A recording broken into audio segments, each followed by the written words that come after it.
Chapter 8:32. She tried to squeeze out a smile. Seeing that he was about to raise his hand to teach her a lesson, she hurriedly said in a panic, "The first time I heard of you was when I went to burn incense at Mount Longhu 2 years ago. There was a pilgrim who often went to the mountain who talked about the sword you borrowed on the snowy plains, and you said something about returning that." Lin Hongyuan knew that Yuchi Juchuan was thin-skinned and did not have the nerve to say the words, "returning my ass." Out of the corner of his eye, he saw Su Fengnian's expressionless face. Yuchi Juchuan, who did not dare meet his gaze, carefully said, "Our snowy mountain villa has some land on the other side of the Guangling River. No one believed that you and the Guangling king had a falling out, but I knew that it was true. Otherwise, you wouldn't have fought. It was a steward who saw it with his own eyes on the 18th of the 8th month. He patted his chest and said that it was definitely not a lie." Later on, some storytellers who had stayed in Beiliang began to tell stories of you going to the White Horse race in Beimeng. At the beginning of the year, I would go and listen to them every few days. They said that not only did you kill the great king of the northern courtyard, Su Huainan, you also killed the insufferably arrogant mountain master of Mount Tibing in one move. Only then did I know that there was someone with the surname Diwu in the world. There were also storytellers who said that you had unsheathed your sword and lent it to the peach blossom sword god, Dong Tai. Also, you saw that after sword god Deng fought Tuoba to a draw, he personally entered the fray and fought with the second in the world, Tuoba, for 3 days and 3 nights. He was beaten to the point that he had no choice but to promise that he would never dare to go south again.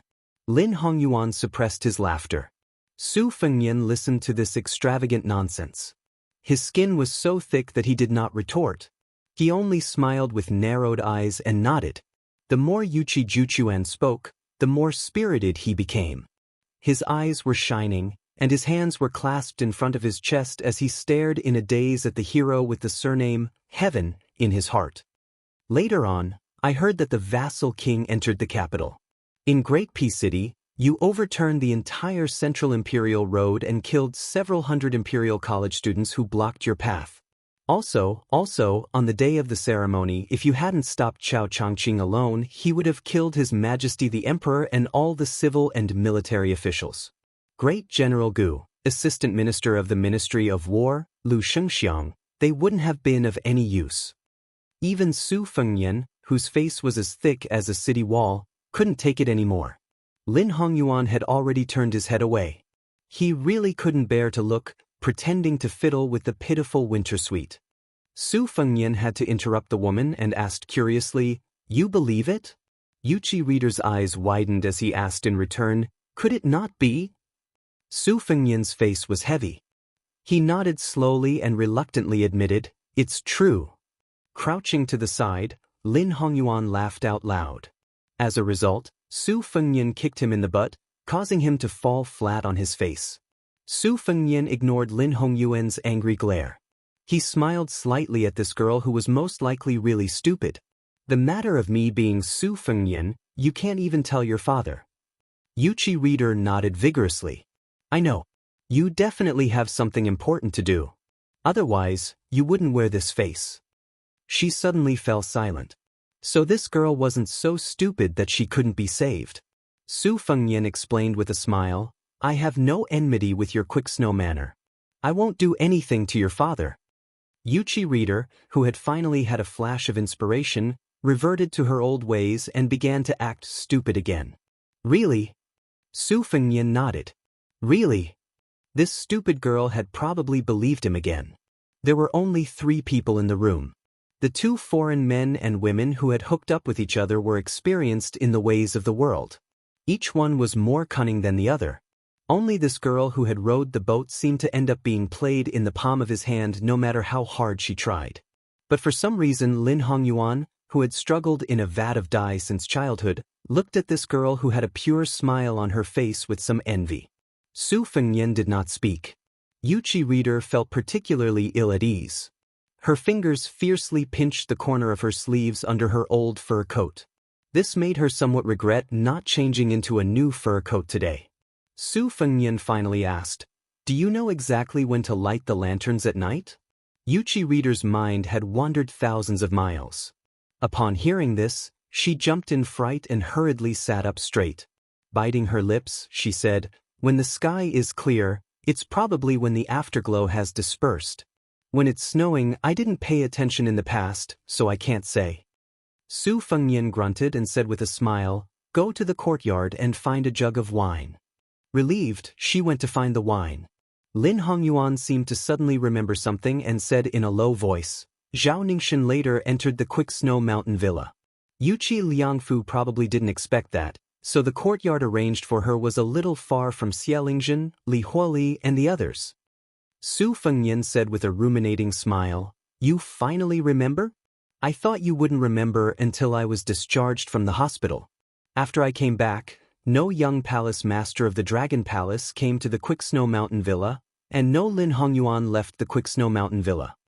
Lin Hongyuan looked as if he had been struck by lightning, his face pale. Yuqi Reader was naturally familiar with her own home, so she quickly brought over a jug of wine. Su Fengnian didn't accompany her to drink. He took a yellow pearwood chair out of the house and sat on the porch to enjoy the lake's scenery alone until dusk fell.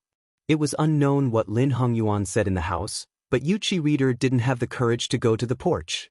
Su Fengnian stood up, took a deep breath, and heavily tapped the ground with the tip of his foot. The lake water outside the railing violently swayed and gradually calmed down. Dusk gradually deepened, and the large red lanterns in the villa lit up in picturesque disorder. It became more festive and lively. In a quiet courtyard, the lanterns were brightly lit. The red candles in the hall were as thick as a baby's arm, but there was no one in sight. He stood in the study and pulled out a short halberd from his halberd pouch, gently twirling it in his hand. He had led 4 elite retainers south from Jizhou and encountered 2 heavy snowfalls. During the first snowfall, they were still in Jiangbei. The heavy snowfall was majestic and imposing. During the second snowfall, they were in Jiangnan, delicate and powerless. This made him, who had lived on the dangerous border since childhood, have an even worse impression of Jiangnan. Along the way, he had seen the elegant conduct of many scholars. In his eyes, these vermin who only knew how to chew words were as weak as the snow at that time. They couldn't withstand his short halberd toss and kill. On his journey south this time, naturally there would be people who would constantly spread rumors, causing him to suddenly go from being a military officer of a border town to having the potential to become the Wulin Alliance leader. Even he himself thought it was absurd and laughable, but he remembered his father's advice and had no choice but to do things step by step. After arriving at the villa, wave after wave of visitors came to curry favor with those in power. He barely managed to chat with 3 groups of Jianghu people he had never heard of before, but he couldn't stand the disturbance and simply closed the door and declined the visitors. He walked to the open window. Although there were only 4 retainers of the Li family in Jizhou resting in this courtyard, there were no less than 10 Zhaogo gathered in the dark corner. He laughed self-deprecatingly and tapped his shoulder with the short halberd. "Can I, Li Huoli, be considered to have received the will of heaven this time?" The ground trembled slightly. Li Huoli didn't think too deeply. The wall suddenly cracked open. When he turned around with the halberd, a palm pressed against his forehead and his entire body was instantly lifted off the ground. He was pushed against the wall at the side of the hall, his head hitting the wall earlier than his back. One of the Zhaogo broke through the window and was stunned. Li Huoli, the young fort master of Wild Goose Castle, was leaning against the wall. He died with his eyes wide open, leaving a pool of scarlet blood on the wall. There was a big hole in the wall where Li Huoli's body was facing. More than 10 Zhaogo gathered and looked at each other. 3 courtyards away, the old Confucian who came by the ox cart was flipping through a book with a lamp. He suddenly raised his head and made a gesture with both hands. An ancient sword on the desk next to him flew through the wall and into his hands. Xielingzhen of the Spring Invitation Cottage had immersed himself in the art of swordsmanship for most of his life, but he rarely used a sword. In his life, there were only a few people who had tested his sword, and the Sword Emperor of West Shu was one of them. This sword was a gift for his disciple. Xielingzhen originally planned to borrow it from a disciple who was in seclusion after the Snow Mountain Villa incident was over. He wanted to fight with the leader of the Sword Pool of Eastyu and let the world know that the Spring Invitation Cottage was not only the leader of the martial arts world, but also that his sword alone was enough to make the cottage and the sword pool of sword grave in Jianghu. The sword broke through the wall, and the daring assassin also broke through the wall and arrived. So what if you have the physique of a Vajra realm warrior? Xie Lingjun, who was still sitting on the chair, snorted coldly. He shook his wrist and the sword aura was like a painting of mountains and rivers. The evil venomous beast actually resisted the sword aura, ignoring the sword tip that was pointed at its heart and still charging forward. Xie Lingjun was furious. The sword aura at the tip of the sword suddenly surged. The unknown assassin shocked the old man again. His heart was against the tip of the ancient sword. Not only did it not pierce through the skin and heart, but it also pressed the long sword into an arc like a fish's back. The older, the wiser. Xie Lingjun's sword collapsed and withdrew the sword aura. He and the chair slid toward the wall, breaking it into pieces. The old man had one hand on the wall and the other holding the sword. Instead of retreating, he rushed toward the strange young man in the mink hat. The young assassin, who was fighting with his life for some reason, pushed forward. Xie Lingjun sneered in his heart and used all the sword aura in his life to his heart's content. The mink hat assassin let the sword go through his palm and leaned forward, forming a strange posture as if he was carrying a sword on his shoulder. He hit Xie Lingjun's head with his head. There was a bang. Xie Lingjun's head hit the wall. But at the same time, he swept his sword and was about to cut off the young man's head. When the sword tip was still an inch away from the man's neck, the sharp sword aura had already arrived and cut a bloody groove on his neck. A man in a vermilion robe appeared beside the two. His forearms held the sword tip, not letting Xie Lingjun's sword move at all. The mink hat assassin cut down diagonally with his palm. He quickly retreated. The sword slipped out of the hand that had a hole in it. The assassin flew out of the big hole in the wall. The cold wind rushed into the room and the lamp on the table flickered. The lamp went out. Only a corpse that had been cut in half was left. Chapter 8:33. The light in the hall was splendid, illuminating the glazed floor in a dazzling and colorful light. Lin Hongyuan was situated within it, as if it was the pure glazed world recorded in Taoist scriptures. She wondered if she should do the same after returning to the Dragon Palace. Yuqi Nyochuan drank absent-mindedly, the corner of his eyes constantly glancing at the outer corridor. The sky was dusky, and there were no lanterns hanging there. She hesitated whether or not she should find an excuse to see him. When she raised her wine cup, she sniffed it and hurriedly turned to look at the outer corridor, wanting to stand up. Lin Hongyuan gently tugged on Yuqi Nyochuan's sleeve. The latter's face was full of anxiety, saying that he had smelled blood. After hearing this, Lin Hongyuan's thoughts turned rapidly. With that young devil's unfathomable skill and cultivation, even if there were crouching tigers and hidden dragons in Snow Manor, the number of experts that could injure him could be counted on one hand. Xie Lingjun counted as one, and Li Yibai counted as half. However, other than the two tremors in the outer corridor, there was no other movement. Could it be that someone was hiding at the bottom of the lake, treacherously ambushing Su Fengnian, and then retreating after succeeding?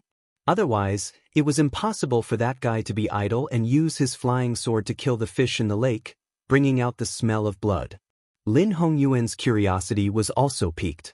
After hesitating for a moment, she gave Yuqi Nyochuan a look, and they both stood up and walked towards the outer corridor. The night gradually darkened, as if an immortal in the heavens had thrown a black cloth to the earth. Fortunately, the hall and the outer corridor were connected, and the candlelight and glazed light flowed out like fertile water. The scene in the outer corridor swayed with the light of the candlelight blowing over the lake's surface. Su Fengnian could vaguely be seen sitting upright on a chair, gently twisting his wrist. Lin Hongyuan's eyes were sharp, and she saw that there was a piece of cotton cloth tied around his wrist. Yuqi Nyochuan anxiously asked, "How did you get injured?" Su Fengnian played it down. "The ground was slippery, and I accidentally fell." Yuqi Nyochuan cried out in surprise, his face full of guilt. Lin Hongyuan sighed inwardly. If this elder sister was thrown into the Jianghu, she would be eaten by those wolves, tigers, and leopards in human skin. Su Fengnian stood up and said with a smile, "Let me send you off. There are all kinds of people in the manor right now, and I'm worried about the two of you." Fairy Lin had previously told her that the founder of the Dragon Palace said that one may know a person's face but not his heart. Although most of the people who entered the Quickie Snow Mountain Villa were righteous people, they might be hypocrites, not to mention those Jianghu people who were both righteous and evil. Let's take a stroll around the manor and enjoy the scenery while we're at it. Oh right, I need to disguise myself first. Please wait for a moment. Lin Hongyuan sneered in his heart. A hypocrite? Su Fengnian turned around and covered his face with a root-like mask. After turning his head, he had already turned into an elegant scholar. Yuchi Chaochuan's mouth was slightly agape. At this moment, the sound of hurried footsteps could be heard from inside the house. When Manor Lord Yuchi Liangfu saw that his daughter was safe and sound, he was obviously relieved of a heavy burden. However, he still pretended to be indifferent and said with a smile, "If father's guess is correct, they came here by boat? Chaoquan, how can you greet a distinguished guest like this?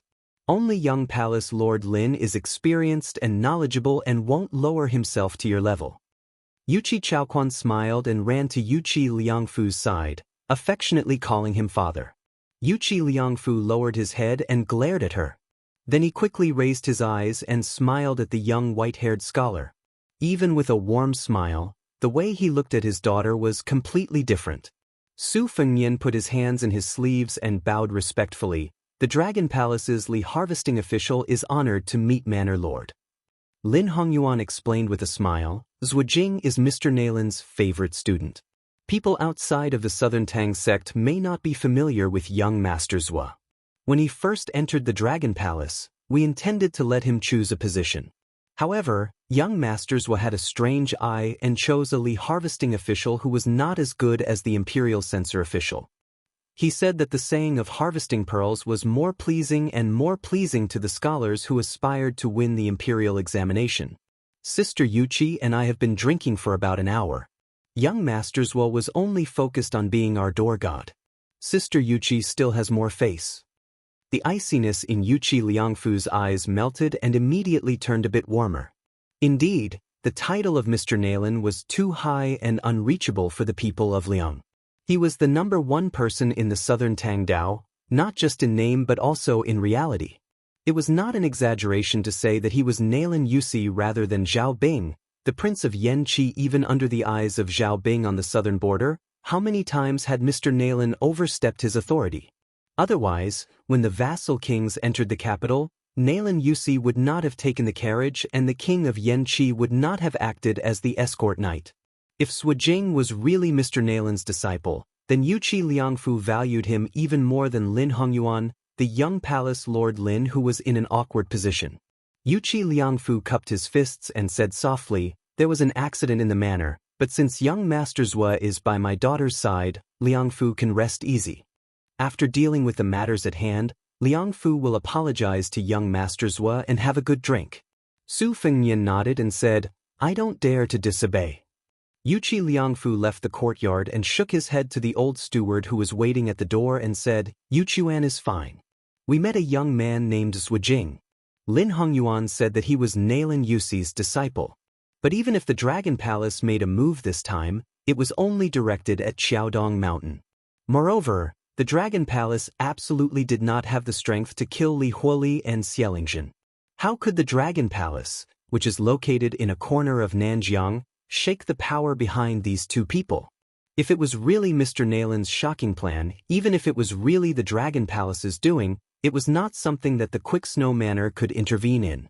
We, the people of Jianghu who have no one to rely on in the imperial court, could easily be destroyed. Chapter 8:34.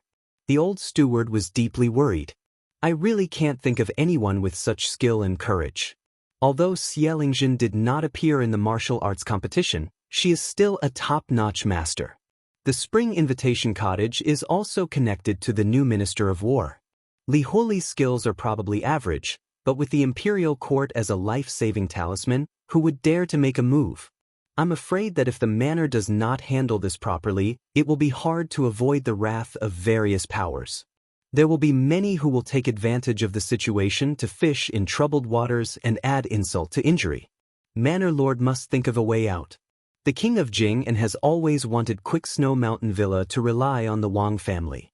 Manor Lord, do you agree? Yuchi Liangfu's expression was complicated, and he was unable to decide what to do. He stopped and looked at a large red lantern hanging on a tree branch. There was no joy in it at all. He heavily exhaled and helplessly said, "It's like doing business. I originally wanted to use this time's Wulian Alliance leader election to bring prestige to the manor. When the time comes, we can find a buyer ourselves. The highest bidder gets it. The king of Jing urgently wants to buy it, and we don't have to worry about the next buyer. We can follow our own temperament and not sell it. Now that we are in trouble and we turn to the Jing Palace, I'm afraid Quick Snow Mountain Villa will have to be sold at a low price. If we buy and sell it to everyone's satisfaction, then it's fine. But now I'm afraid that even if we sell it to the Jing Palace, that young vassal king will remember that Quick Snow Mountain Villa was not tactful in the past and make things difficult for the manor. I know that this vassal king has a master behind the scenes, and his governance is clear, and he is well known. He is not inferior to the old vassal king in any way. Judging from his words and actions, he doesn't seem to have a big heart. A person without foresight will have immediate worries. As the head of the manor, I'm afraid that when I pay respects to my ancestors in the future, I won't have the face to face them." The old steward softly comforted him. "Yenbao has already sent people to the king of Jing and to mobilize troops. I hope it will be settled in one fell swoop. Once the thousands of iron cavalry from Xiang and Fan arrive, as long as the assassin leaves a trace, it will be difficult for him to escape. I'm afraid that he will kill in 10 steps, and by now he has already escaped." A trusted steward of the manor hurriedly delivered a message. "Manor Lord, we've only traveled less than 10 li from Yenbao when we were intercepted by Prince Jing and scouts. It turns out that Prince Jing had already used the military tally to mobilize the Qingzhou Navy. The warships were lined up on the lake 20 li away. It was only because of the thick fog on the lake that no one noticed them. Furthermore, there were more than 4,000 light cavalry stationed at every intersection, along with dozens of scouts scattered all over the place. As soon as there's any movement, we can reel in the net." After Yuchi Liangfu recovered from his pleasant surprise, he bitterly smiled and said, "This Prince Jing truly has divine foresight. So it turns out that Soar Snow Manor has become a fish pond. As long as the big fish takes the bait, it will be dragged to the shore. Think. Look, maybe Xie Lingzhen and Li Yibai are the crown prince's students. They are only there to deceive the public and make it look better for the imperial court to meddle in the martial arts world. Manor Lord, there is one thing I have to say. Fortune and misfortune go hand in hand. If Quick Snow Mountain Villa wants to turn from bad to good, distant water cannot quench the immediate thirst. We can only choose the Jing Palace as our neighbor. After all, he is the first king to inherit the throne after the spring and autumn period. He is quite favored in the capital." Yuchi Liangfu waved his hand to dismiss the steward. He hesitantly said, "Let me think about it." The old steward anxiously said, "Manor Lord, time waits for no one." Anger appeared on Yuchi Liangfu's face. He spoke without thinking. "Do you really want Nyochuan to be the concubine of that young king who has always been in love with his mother? Yuchi Liangfu can't sell his daughter for glory and wealth." The old steward kept quiet out of fear. He sighed and said, "It was a bad plan. Although the villa was saved, it was indeed hard on the young miss." Yuchi Liangfu patted the old man's shoulder and said apologetically, "Old Lu, I know you are loyal and devoted to the manor, but I, Nyochuan, only have one daughter. She has the same stubborn temperament as her mother who died young. As her father, I have to make her happy. Marrying a poor boy who truly likes her is better than marrying into a family of generals and ministers where everything is out of her control. How many women can live happily as duckweed?" The old steward nodded. Yuchi Liangfu fiercely rubbed his cheeks and said in a low voice, "Wait a little longer." At the outer corridor, compared to Yuchi Liangfu and the old steward who were stuck in a quagmire, it was much more relaxed on the surface. Yuchi Nyochuan volunteered herself, saying that she could reach her residence by rowing a boat. However, when she approached the railing and knocked, she was immediately dumbfounded. At that time, she was in a hurry to get ashore and forgot to fasten the small boat with a black canopy. Probably because of the lake breeze, there was no trace of the small boat. This made Yuchi Nyochuan's face turn red. She didn't dare to look at Su Fengyan and Lin Hongyuan. At this moment, a black figure slowly passed through the fog and appeared in everyone's field of vision. A young and handsome Taoist stood at the bow of the boat with an exquisite bamboo flute tied to his waist. He had a somewhat ethereal and otherworldly charm. The orthodoxy of the world revered the ancestral court, Mount Longhu. The Taoists of the world naturally regarded the Mount Longhu's heavenly master as the most important. Although the young Taoist in front of them didn't dress like a noble from the heavenly master's residence, his bearing could make people forget him at a glance. Lin Hongyuan slightly narrowed her eyes in order to hide her schadenfreude. The main character had arrived. Moreover, this young Taoist who had a meteoric rise in the imperial court and a great reputation in the Jianghu didn't disappoint Lin Hongyuan. On the contrary, his words broke the heavenly mystery. This humble Taoist of Mount Longhu's Zhao Ningxian greets young palace head Lin and young Miss Yuchi. Also, this young master, your left hand has been pierced by a sword in your sleeve. Would you allow this humble Taoist to make an unnecessary move and shamelessly gift you a bottle of the mountain's secret golden sore medicine? Su Fengyan didn't move at all. He stood by the railing with his hands in his sleeves. Zhao Ningxian smiled warmly. Other than returning the boat to young Miss Yuchi, this humble Taoist also has a gift in return. I remember that at that time on the great snowfield, there was someone who spoke malicious words and didn't return a sword owed. Su Fengyan's reply simply swayed Yuchi Nyochuan's mind. Of course, she didn't care about some Mount Longhu Taoist owing a sword on the great snowfield. This silly girl's but had always been unswervingly tilted towards the fellow beside her. She only heard him ask, "Are you courting death?" Chapter 8:35. Lin Hongyuan's eyesight was needless to say. No matter how much this woman wanted to watch a big show, he still hurriedly pulled Yuchi Yuquan out of the corridor and went straight to the latter's boudoir. Zhao Ningxian on the lake and Su Fengyan in the corridor stood facing each other silently. They seemed to be at ease, but they didn't know that the grudge between them started from their father's generation. Su Xiao was at the end of Jianghu and almost pressed down Dragon Tiger's head. Su Fengyan stared at the young Taoist in front of him and sneered. His hands were crossed in front of his chest and his fingers were covered in red ropes. It was said that this little Taoist master had once blocked Dong Tai's sword. At first, people thought it was a boast from Dragon Tiger Mountain. Later, Zhao Ningxian blocked the Mad Monk of the West and stopped for several miles. Finally, no one doubted him and some even began to regard him as a Xian finger expert. Zhao Ningxian stood at the bow of the boat with a warm smile. I predicted that His Royal Highness would come to Snow Villa today to enjoy the snow. I predicted that he would go to Spring God Lake to see Wang Dongxiang and then Lu Feiqi. The only thing I didn't expect was that Your Highness would kill Li Huoli from Yanbao and Xielingzhen from the cottage. Aren't you afraid that once it's leaked, you'll become the common enemy of Jianghu before you inherit the title of king? Su Fengyan took 2 steps closer to the railing. Li Huoli has Zhao Guo's protection and the support of the imperial court. Xielingzhen's spring invitation cottage is also creating momentum for him. The position of Wulin Alliance's chief will be his.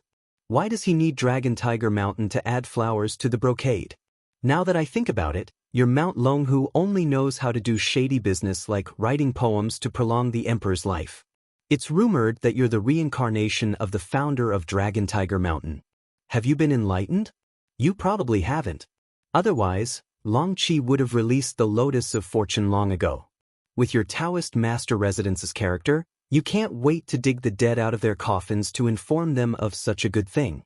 You enjoy it alone and monopolize the good things. You enjoy it together, you only let people know of your good deeds. Anyway, you don't interfere with either. Zhao Ningxian shook his head and smiled. His Royal Highness has a deep prejudice against Dragon Tiger Mountain. Those who walk different paths cannot make plans together. Su Fengyan intertwined his 10 fingers only slightly separated by an inch. Zhao Ningxian said, "Wait a minute." Zhao Ningxian smiled and said, "This time I came to visit the Snow Mountain Villa, I didn't want to get involved in the matter of the Wulin Alliance leader. The turmoil of the Spring Invitation Cottage and Wild Goose Castle is not in my eyes, and I don't care." This time, he only wanted to see His Royal Highness. Since he had already seen him, he came in high spirits and returned in high spirits. The Great Snow Plateau owed a sword, but Longhu Mountain's return gift meant that Bailiang didn't have to pay it back. I only hope that Bailiang won't make things difficult for Longhu Mountain and will mind their own business.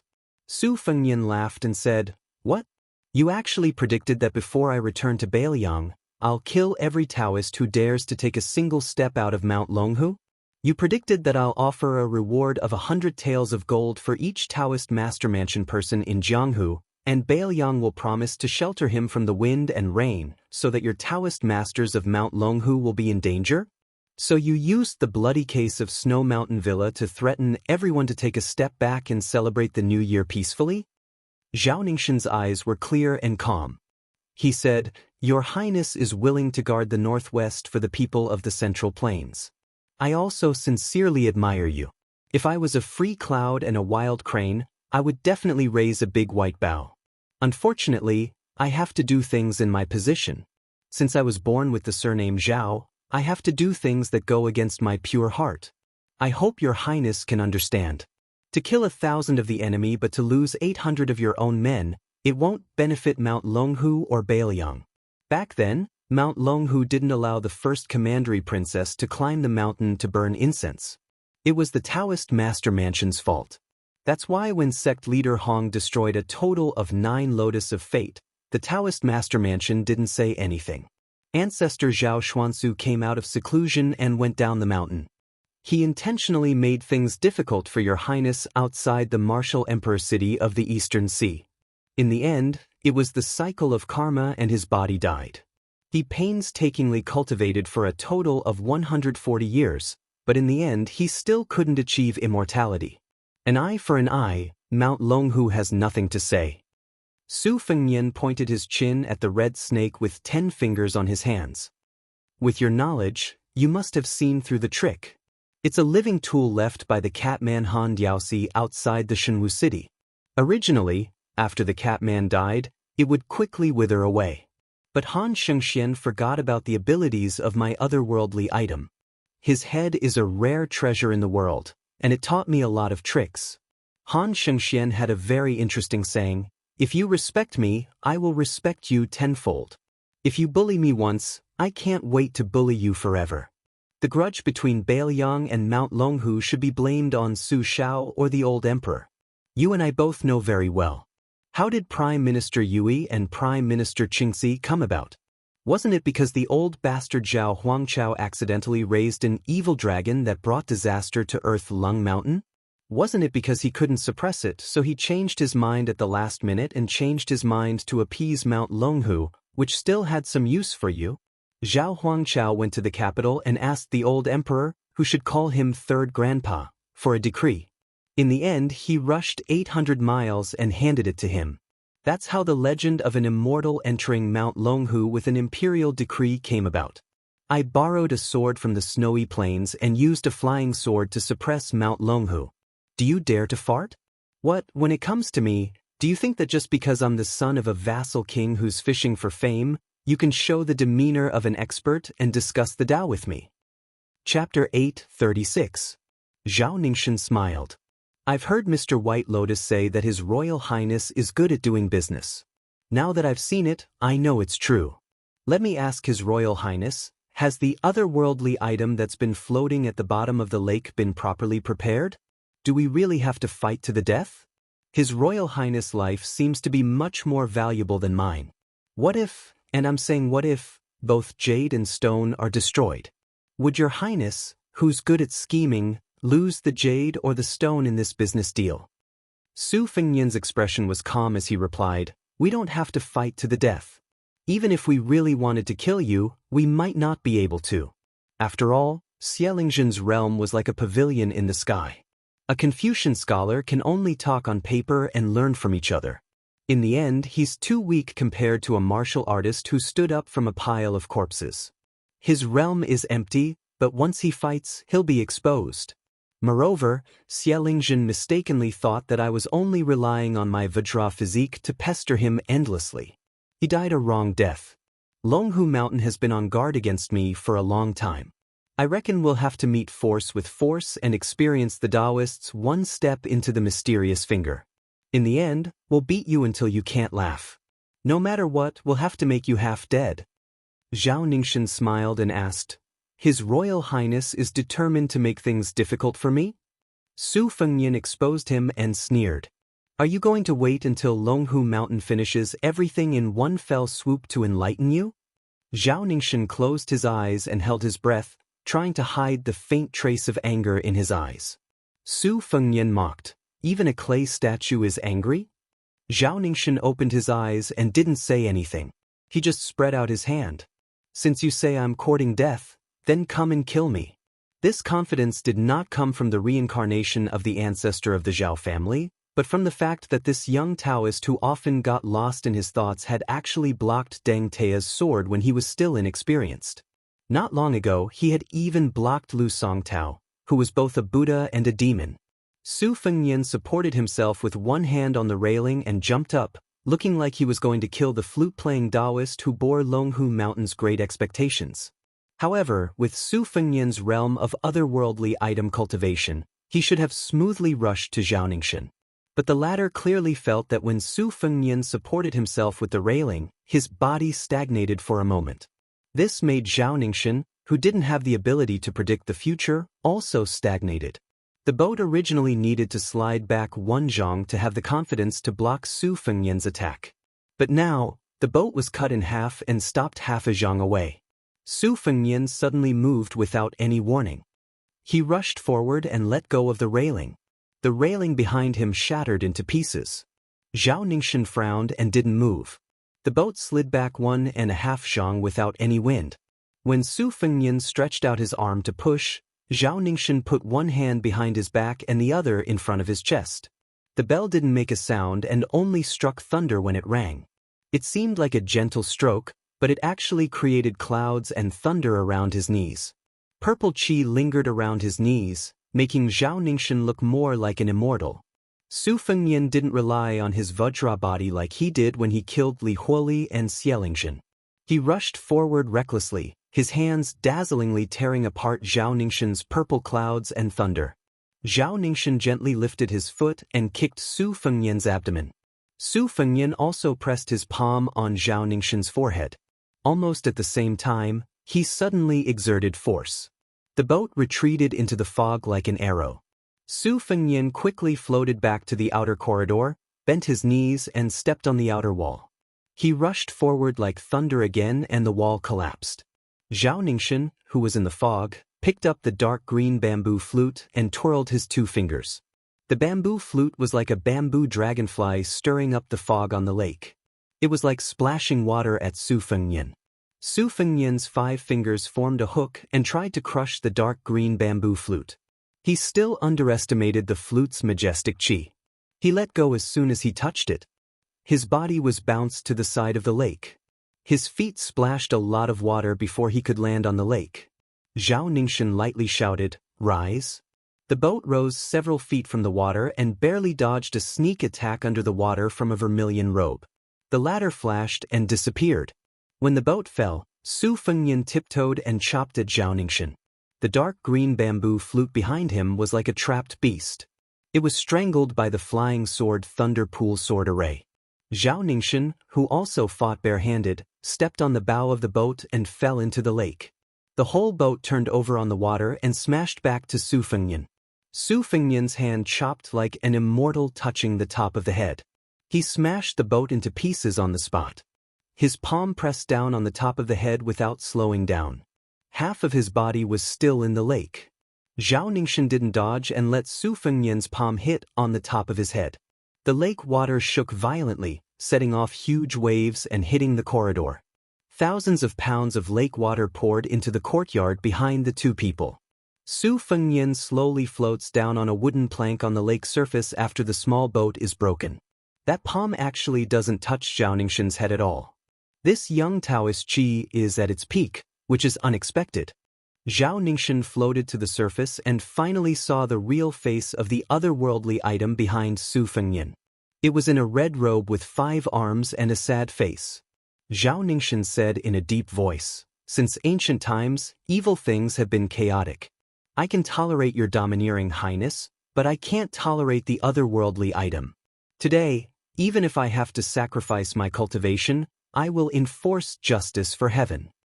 This time, it was Su Fengnian's turn to stretch out a palm with a gloomy face. His eyes were full of hatred, indicating Zhao Ningxin to enforce justice for heaven. What a good, enforce justice for heaven. On the top of Kuanglu Mountain, there were celestial beings who went out of body. There were celestial beings who were angry and spitting out purple gas. They said that they would enforce justice for heaven. Zhao Ningxin didn't dare to be distracted. He breathed heavily with his palm on the back of his left hand, facing the East Taoist ancestral court Longhu Mountain. Please. 3 words in 1 word. Please allow Longhu Mountain. Please celestial beings come down to heaven. Please come down to earth. A portrait of the first ancestor fell to the ground in the mansion of celestial masters. A purple thunder as thick as a pillar blasted down from the sky. After a blink of an eye, Zhao Ningxin's face was blurred and his whole body was purple gold. Chapter 837. There were portraits of the ancestors hanging on the wall of the temple of Dragon Tiger Mountain. The portrait of the first ancestor fell without any wind. A dozing Taoist boy guarding the hall was so scared that he did not dare to pick up the scroll. He hurriedly reported the situation to the residence of the Taoist master. Zhao Danxia, who was in charge of all Taoist affairs, quickly walked into the temple of Dragon Tiger Mountain. She was pleasantly surprised, but there was still a trace of worry in her heart.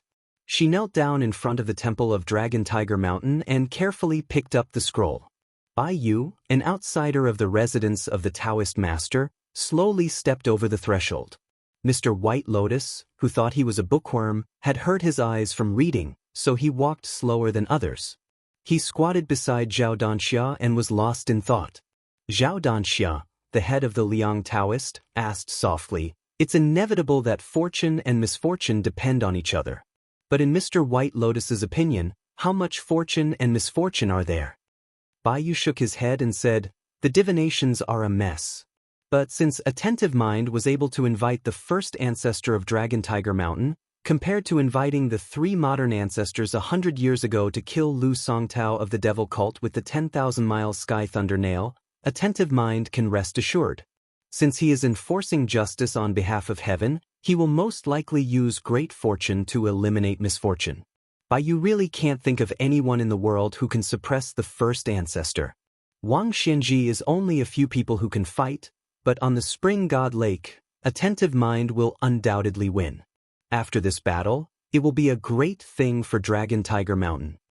Zhao Danxia respectfully hung the portraits of the ancestors in the middle of the wall. After hanging them up, she knelt down and kowtowed. Then she stood up and took a few steps back, looking at the wall that was filled with the portraits of immortals from different dynasties. Even a Jinren like her felt a little high-spirited. Most of these ancestors who had ascended were the biggest protective talismans of Longhu Mountain. They had stood tall for nearly 1,000 years, while the Liang dynasty had only been around for 200 years. If it wasn't for the fact that the #1 blessed land of Taoism, the Earth Lung Mountain, produced an evil dragon that was related to the Dragon Tiger Mountain and affected the Dragon Pool Golden Aura Lotus, this place would have almost become a pillar of luck that was on par with the heavenly gates. Then, it would be guaranteed that the next 500 years of great fortune would be unimaginable. Zhao Danxia suppressed the haze in her heart and thought of Zhao Ningxin, a direct descendant of the Taoist master's mansion, who had blocked Dong Tai's sword when he came up the mountain to greet the ceremony. Her mood was undoubtedly better. She smiled while twirling her beard. "With such a good seedling like Ningxin, we can invite the ancestors so quickly. It's 20 to 30 years earlier than we expected, so we don't have to worry about the lack of manpower. With Mr. White Lotus's wholehearted support, Mount Longhu will have no worries." Bai Yu suddenly rubbed his eyes hard and stared at the dozens of portraits on the wall with a horrified expression. Mr. White Lotus's vision was weak, but his mind was sharp. He vaguely sensed that there was a strange phenomenon. Zhao Danxia's cultivation was profound, so she was only a step slower than Bai Yu. She noticed the abnormality of the portraits on the wall, which had never been seen before. Almost all the portraits of the ancestors showed signs of collapsing. Only the portrait that looked like Qi Xianxia was able to escape. None of the others were lucky enough to escape. Bai Yu muttered absent-mindedly, "Impossible, impossible." The feather minister was uneasy. He knelt down heavily with his right hand covering the back of his left hand and sobbed. This unfilial descendant, Zhao Danxia, kneels down and begs the ancestors to show mercy. In the night, Mount Longhu seemed peaceful, but in fact, there were turbulent undercurrents. A year after Mount Wudong was sealed off, most of the Taoist temples began to welcome pilgrims from all over the world again. However, the temple with a statue of Zhenwu the Great was still closed to visitors. Chen Zhao and Song Jiming, who were the most senior Taoist priests, lived in seclusion and rarely came out. They only occasionally went in and out of this temple. Fortunately, Mount Wudong was used to these kind old Taoist priests being elusive. Unlike other famous Taoist caves and blessed lands, the slightly senior Taoist priests were busy entertaining high-ranking officials and dignitaries. How could they have the time to concentrate on cultivation? After the old chief, Wang Zhonglo, Mount Longhu had 2 young new chiefs. However, the incense in Mount Wudong did not decline but instead became more and more prosperous. This made the Taoist and Taoist children on the mountain feel happy. However, with the example of the senior Taoist, they did not feel that they should be condescending when the incense was prosperous. Even the youngest chief in the history of Wudong, Li Yufu, was no different from an ordinary Taoist. Other than personally teaching subjects every day, he often set up a stall to tell the fortunes of ordinary pilgrims. Some illiterate pilgrims also asked him to write letters home. Li Yufu did not refuse any of them and wrote in regular script meticulously. The pilgrims all said that after sending letters, their families became more prosperous. In the beginning, pilgrims from scholarly families advised the people that disturbing the chief would delay the great Taoist master's cultivation to achieve immortality. However, Li Yufu personally comforted the people, saying that cultivation was to cultivate to be an ordinary person. It did not matter if one could not cultivate to become an immortal. Eating, sleeping, reading, and writing were all part of the cultivation, which meant that they were cultivating to be an ordinary person. Once they cultivated to have a normal heart, it did not matter if they could not cultivate to become an immortal. Eating, sleeping, reading, and writing were all part of the cultivation. A maxim began to circulate in Jianghu. The people of Jianghu cultivated immortality, but Mount Wudong cultivated ordinary life. In the temple, Qin Yao, the most senior person of Mount Wudong who was in charge of discipline, stood solemnly at the threshold of the temple. He looked at the statue of Zhenwu, great emperor in the temple. Beside him was Song Jiming, who was more than 140 years old and had experienced 4 chiefs, and Yu Xingrui, the master of the current chief of Mount Wudong, Li Yufu. The 3 Taoist priests looked extremely solemn. Yu Xingrui was a person who could not hold back his words. He whispered to his 2 senior brothers. When His Royal Highness returned to Bailiang after traveling Jianghu for the 2nd time, he kept asking us about the difference between Mount Longhu and Mount Wudong's methods of inviting deities. According to the scale of this grand ritual of Zhou Tian, which deity of Mount Wudong would you like to invite? Originally, if little junior brother was willing to ascend, it would not be too difficult to invite ancestor Lu to descend. At least it would be slightly easier than attaining immortality. But then again, even if it is not as difficult as ascending to heaven, with His Royal Highness's current cultivation, the key has never been cultivation. Even with Mount Wudong's 81 peaks as the grand ritual of Zhou Tian, it may not be possible to invite a deity who should not be tainted by the mortal world. Senior Brother Chen, Senior Brother Song, to be honest, I've always been unwilling to let Mount Wudong get involved in the secular world's struggle for tripod cauldrons. It goes against Ancestor Lu's teachings. Song Jiming smiled and said, Mount Longhu is anxious. They can't wait to transfer the fate of the entire Dragon Lake to that little celestial master so that he can enlighten his orifices. But cultivation is like climbing a mountain. One has to be down to earth and climb the stairs.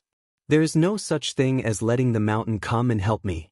Mount Longhu has produced many deities with the surname Zhao, but before the old Taoist priest could finish, Qin Yao suddenly turned around. A bolt of purple thunder smashed down from the sky. Qin Yao frowned and said, "That little celestial master is indeed not vulgar. He forcefully enlightened his orifices at such a young age. How good would it be if he could do it step by step? There is one more fully deserving Taoist priest in the world. So what if he suppresses Mount Wudong?" At this time, the 3 seniors of Mount Wudong did not know that the 5 words, "banishment to 3,000 miles," on the statue of Zhenwu the Great behind them were gradually disappearing. Chapter 8:38. On the Spring God Lake, there were many navy warships. The king of Jing and Zhao Sun personally boarded one of the Yellow Dragon warships. Beside the king, who was wearing a bright yellow robe, there was a woman with a white veil covering her face. She had a graceful figure. The strategist behind the scenes, who had been following him like a shadow, did not follow him today. The reason was that Zhao Sun was selfish. After the sudden death of the old king of Jing and Zhao Heng, the number of trusted aides of the young king could be counted with one hand. Among them, there was only one man and one woman that he trusted. There was no need to talk about the blind Lu Su. Both the old and the new king treated him as a national scholar. Zhao Sun was also well aware that in addition to the shaky title of King of Jing, and the most precious thing was still the strategist with extraordinary military strategy. Zhao Sun sincerely valued Lu Su, even to the point of reverence. But because of this, when Lu Su intentionally or unintentionally showed indifference to the woman beside him, it made Zhao Sun very embarrassed. He was afraid that Lu Su would be displeased. As the lord of Qingzhou, he never brought the woman into the Jing'an palace. Instead, he hid her in a golden house in the city. For her, he even avoided the matter of concubines several times. It was enough to show her position in the young king's heart. Zhao Sun quietly reached out his hand, wanting to hold her hand, but she gently glared at him. The young king resentfully withdrew his hand. Not only was he not annoyed by her insensitivity, he was instead full of joy. This kind of woman was the most similar to the woman who was destined to be unattainable in this life. Nominally, the previous Princess Jing'an, Pei Nanwei, had already died for love. If she was at his beck and call, and obedient to his every command, even if the woman beside him looked like Pei Nanwei, Zhao Sun would not favor her and would have long regarded her as a chicken rib. Zhao Sun looked around. The Qingzhou Navy was majestic in his eyes. He was also confident that he could make the Qingzhou Navy more powerful than the Guangling Navy. At this time, his heart was full of ambition. He reached out a hand and pointed to the river, as if he was talking about the country, and said, "Nanwei, father could not control the Qingzhou Navy at all, let alone make the Green Party bow their heads. But I did it, and it only took a year." The woman said with a gentle voice, "Mr. Lu is a pillar of great talent that even Grand Preceptor Sun and Grand Preceptor Zhang have repeatedly praised. Living in Xiangfan is already an injustice. You absolutely cannot have the slightest bit of complaint towards Mr. Lu just because Mr. Lu doesn't like me.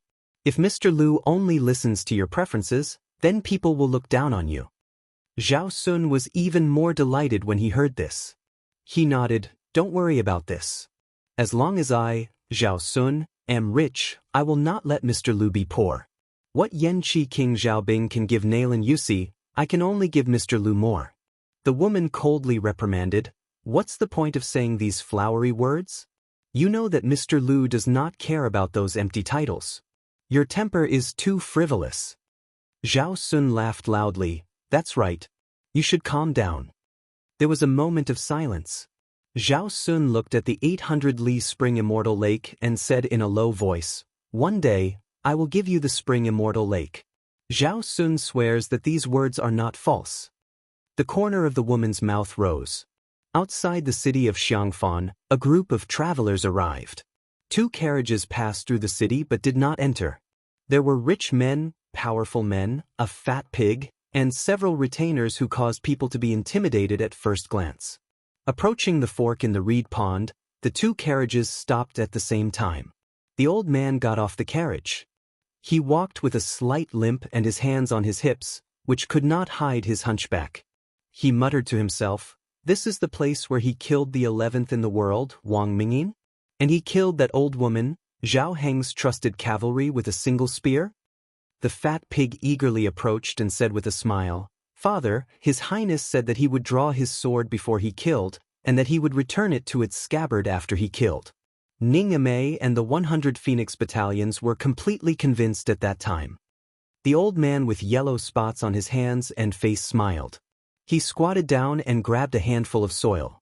Holding it in his hand, he looked at the reeds in a daze. The old man murmured, "After Huang Zhenta brought him back to Bailiang, he told me that this child scolded me every day and was full of resentment. But he always found excuses to go to places where I fought in the past to take a walk and take a look." The fat pig squatted down and felt uncomfortable holding it in. He simply sat down on the ground and said with a smile, "Father, His Highness has a sharp tongue but a soft heart. He is stubborn on the surface, but in his heart he admires you very much. Most sons are like this." The old man dismissed it with a smile. He tilted his palm and watched the soil slide down.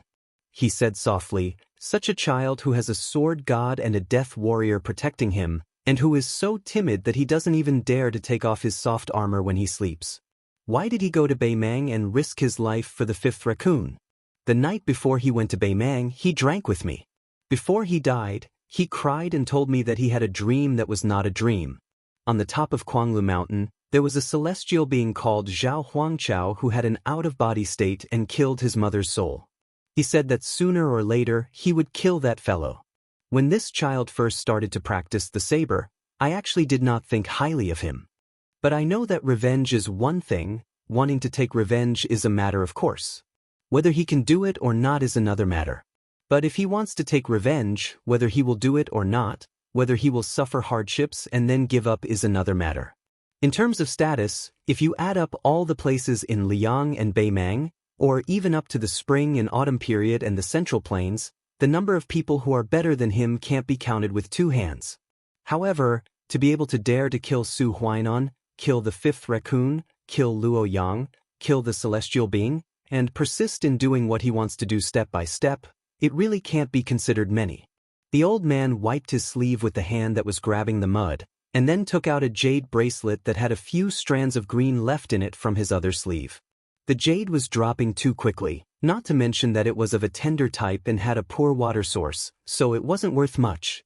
The old man smiled and said, "When I was young, I had the best taste in women in the world, so I was a complete mess when it came to choosing these things.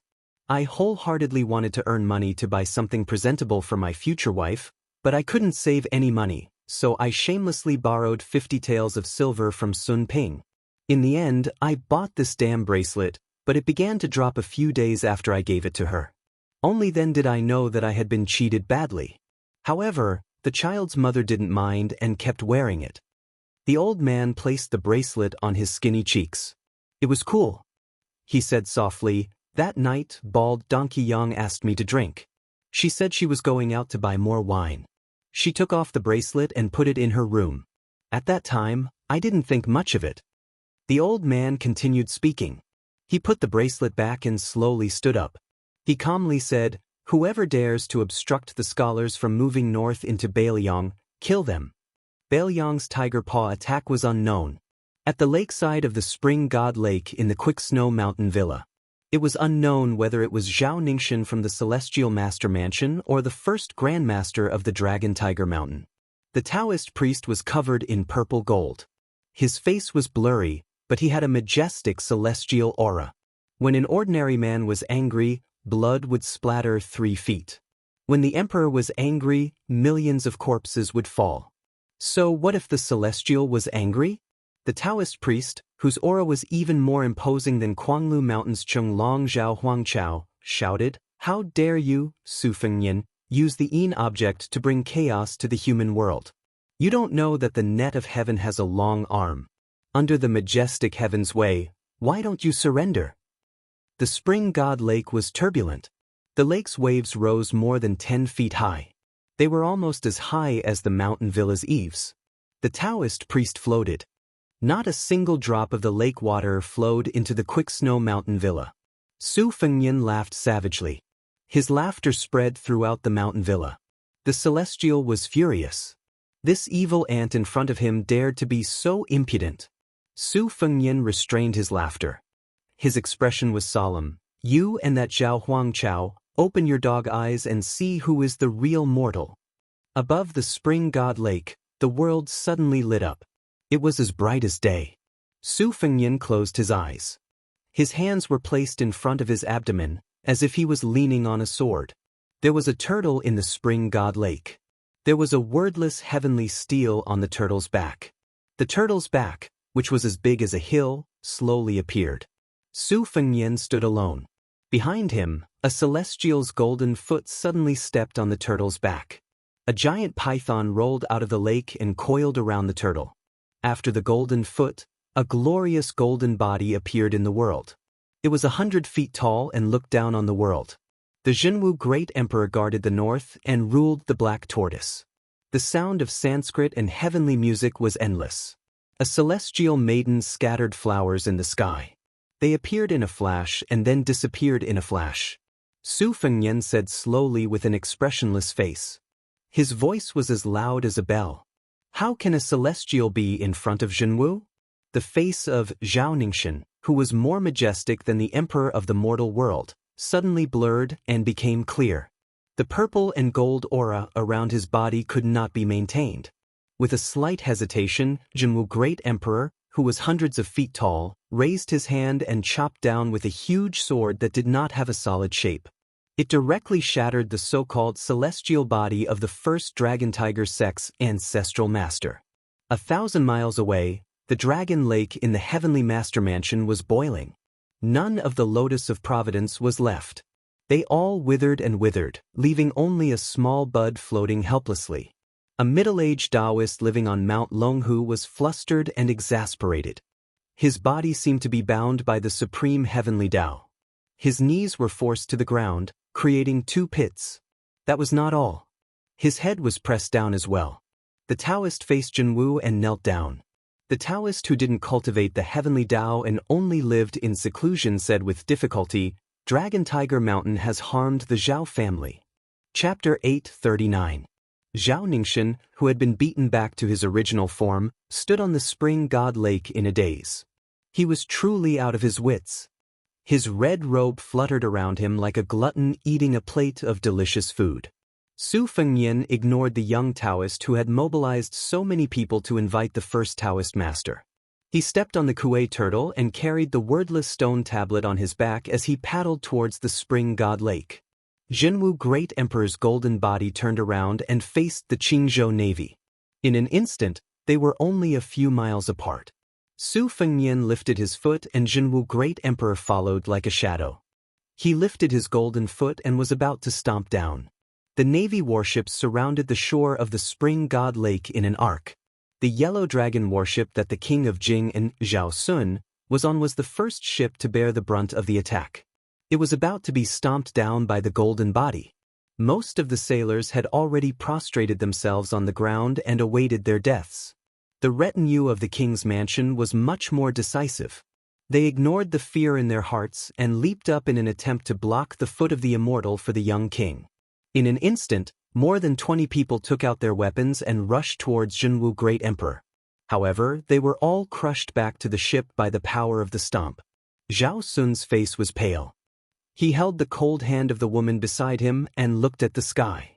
Just when Zhao Sun thought that he was going to die, a man in a plain Taoist robe swept across the water like a dragonfly skimming the surface of the water. He stepped on the flags of the warships and crashed into Jinwu Great Emperor's foot. Su Fengnian hesitated for a moment but still stepped down slowly. Jinwu Great Emperor continued to step down. The young Taoist's shoulder was badly mutilated.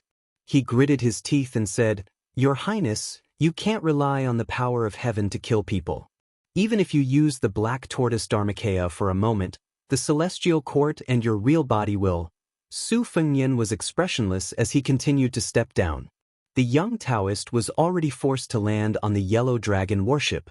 The entire warship began to sink into the lake, leaving only the king of Jing and Zhao Sun above the surface of the lake. After the Taoist panted, he knelt down on one knee and resisted Jinwu Great Emperor's golden body and golden feet. He told Su Fengnian intermittently in a secret language with great difficulty, "Huaibei's ranger He Zhu risked his life to deliver a token to your highness. It can't be delayed. At this moment, he has already rushed to the outside of the quick snow villa. His life is hanging by a thread. Su Fengnian frowned and withdrew his foot. Jinwu Great Emperor finally could not maintain his 100 feet golden body and slowly dissipated. The wordless monument on the back of the big turtle cracked inch by inch. Su Fengnian looked back with a complicated expression. Originally, with Zhao Ningxin's cultivation and the foundation of Dragon Tiger Mountain, the first generation of the founding ancestor, and the other invited the supreme Dharmakaya of Jinwu Great Emperor. Both Dragon Tiger Mountain and Wudong Mountain could be said to have used all their strength. Even a blind man would know who was better and who was worse.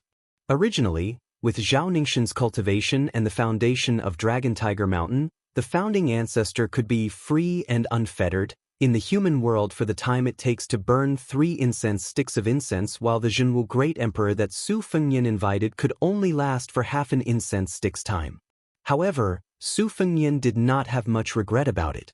Dragon Tiger Mountain and the Emperor of the capital, the two Zhao families, had long been integrated into one. They shared fate and shared honor and disgrace. This time, he just treated it as beating a dog to show his master. Su Fengnian's original intention was to lure the celestial being Zhao Huangqiao to the spring god lake one day and kill both the celestial being and the celestial being. Zhao Ningxin was just by accident that Su Fengnian had no choice but to reveal the heaven's secret and his trump card. However, Su Fengnian did not have much regret about it. The two Zhao families, Dragon Tiger Mountain and the Emperor of the capital, had long been integrated into one. They shared fate and honor. This time, he just treated it as beating a dog to show his master. Su Fengnian glanced at the young leader of Wudong who was kneeling on the ground to send off Jinwu Great Emperor's 1,000 feet golden body. He did not have any ill feelings towards this young Taoist.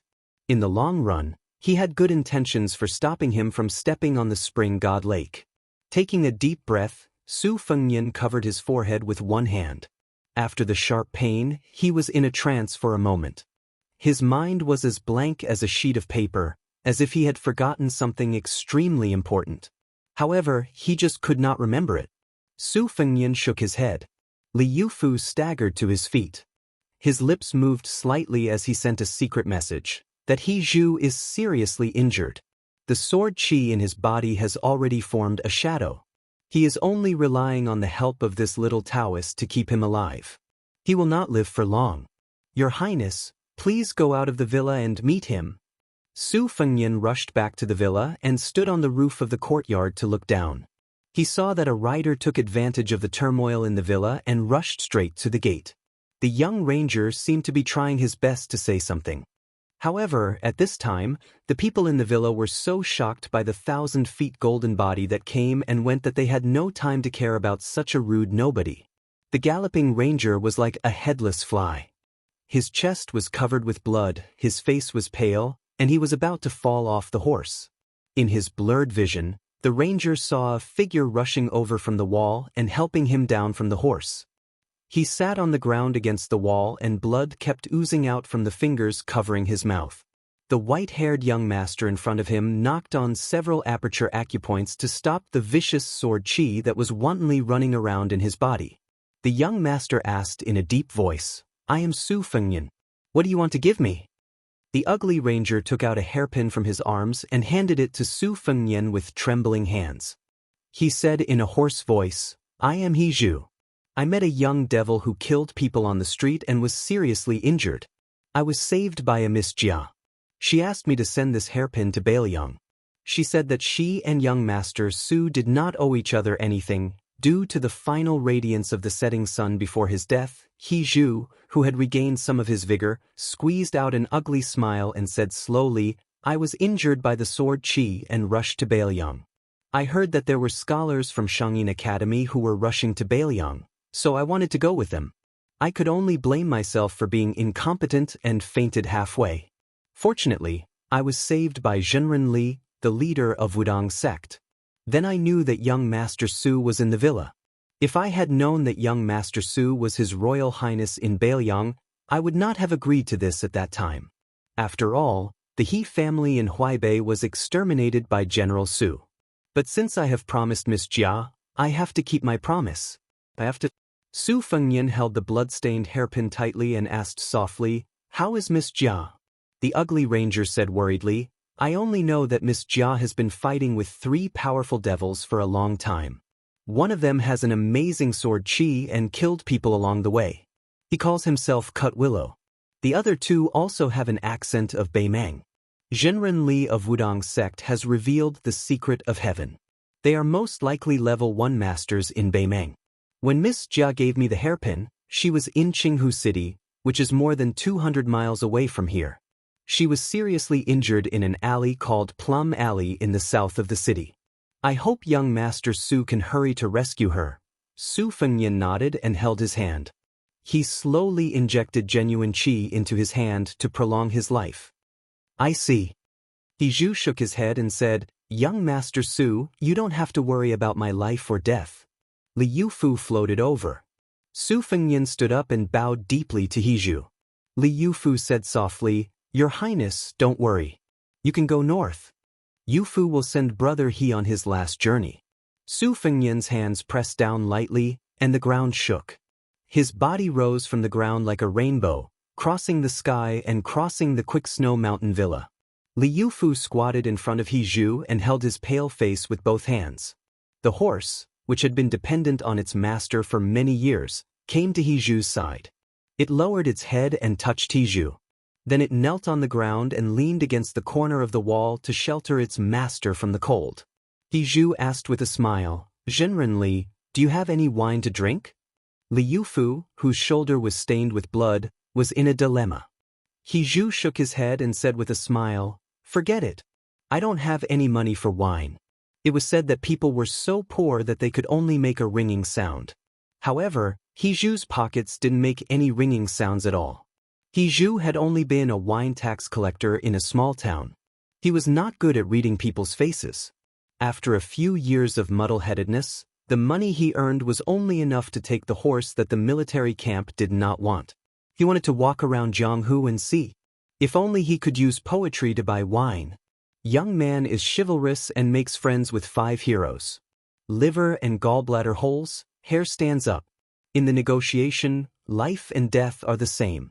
A promise is worth 1,000 gold. A promise is worth 1,000 gold. The young paladin's murmur gradually faded away. Li Yufu did not want to let go for a long time. After a long time, the horse whimpered. Li Yufu stood up and put Hiju on the horse's back. He led the horse out of the snow mountain villa slowly. Chapter 840. I originally said that I would upload the big chapter today. P.S. There is a WeChat public platform on the book in the snow. You can add me as a friend after scanning it. The villages of Tian Village were scattered all over the place. There were more than 6,000 trees planted in a large orange garden. The yellow oranges produced by the oranges were the second-class tributes of the imperial palace. However, after winter, the oranges were not full of fruits. However, there was a custom in the orange garden that every orange tree would leave 1 orange for the winter, which meant that there would be enough left to welcome the new year. No matter how bold the naughty children in the village were, they did not dare to climb the trees to steal the oranges. Every time they played around the orange garden, they only dared to look from afar. At this time, the orange garden was vaguely red. A young man in a green robe who looked like a scholar broke into the orange garden. He gently flicked his fingers and some weather-beaten red oranges fell down. He held them in his arms. Without peeling the skin, he ate half of the oranges in 1 bite and chewed. The handsome scholar was followed by a skinny old man with an ordinary face, who looked like an orange farmer guarding the garden. The young man grabbed an orange and grinned at the old man. The old man shook his head, indicating that he was not interested in the orange. The young man chewed the orange meat and peel and said vaguely in Beimang language, "The south of Liang River is really a good place where people won't starve to death. In the future, if I kill all the way here, I must get a good land from Li Mibi. I don't need to be an official." The old man glanced at the young man's back.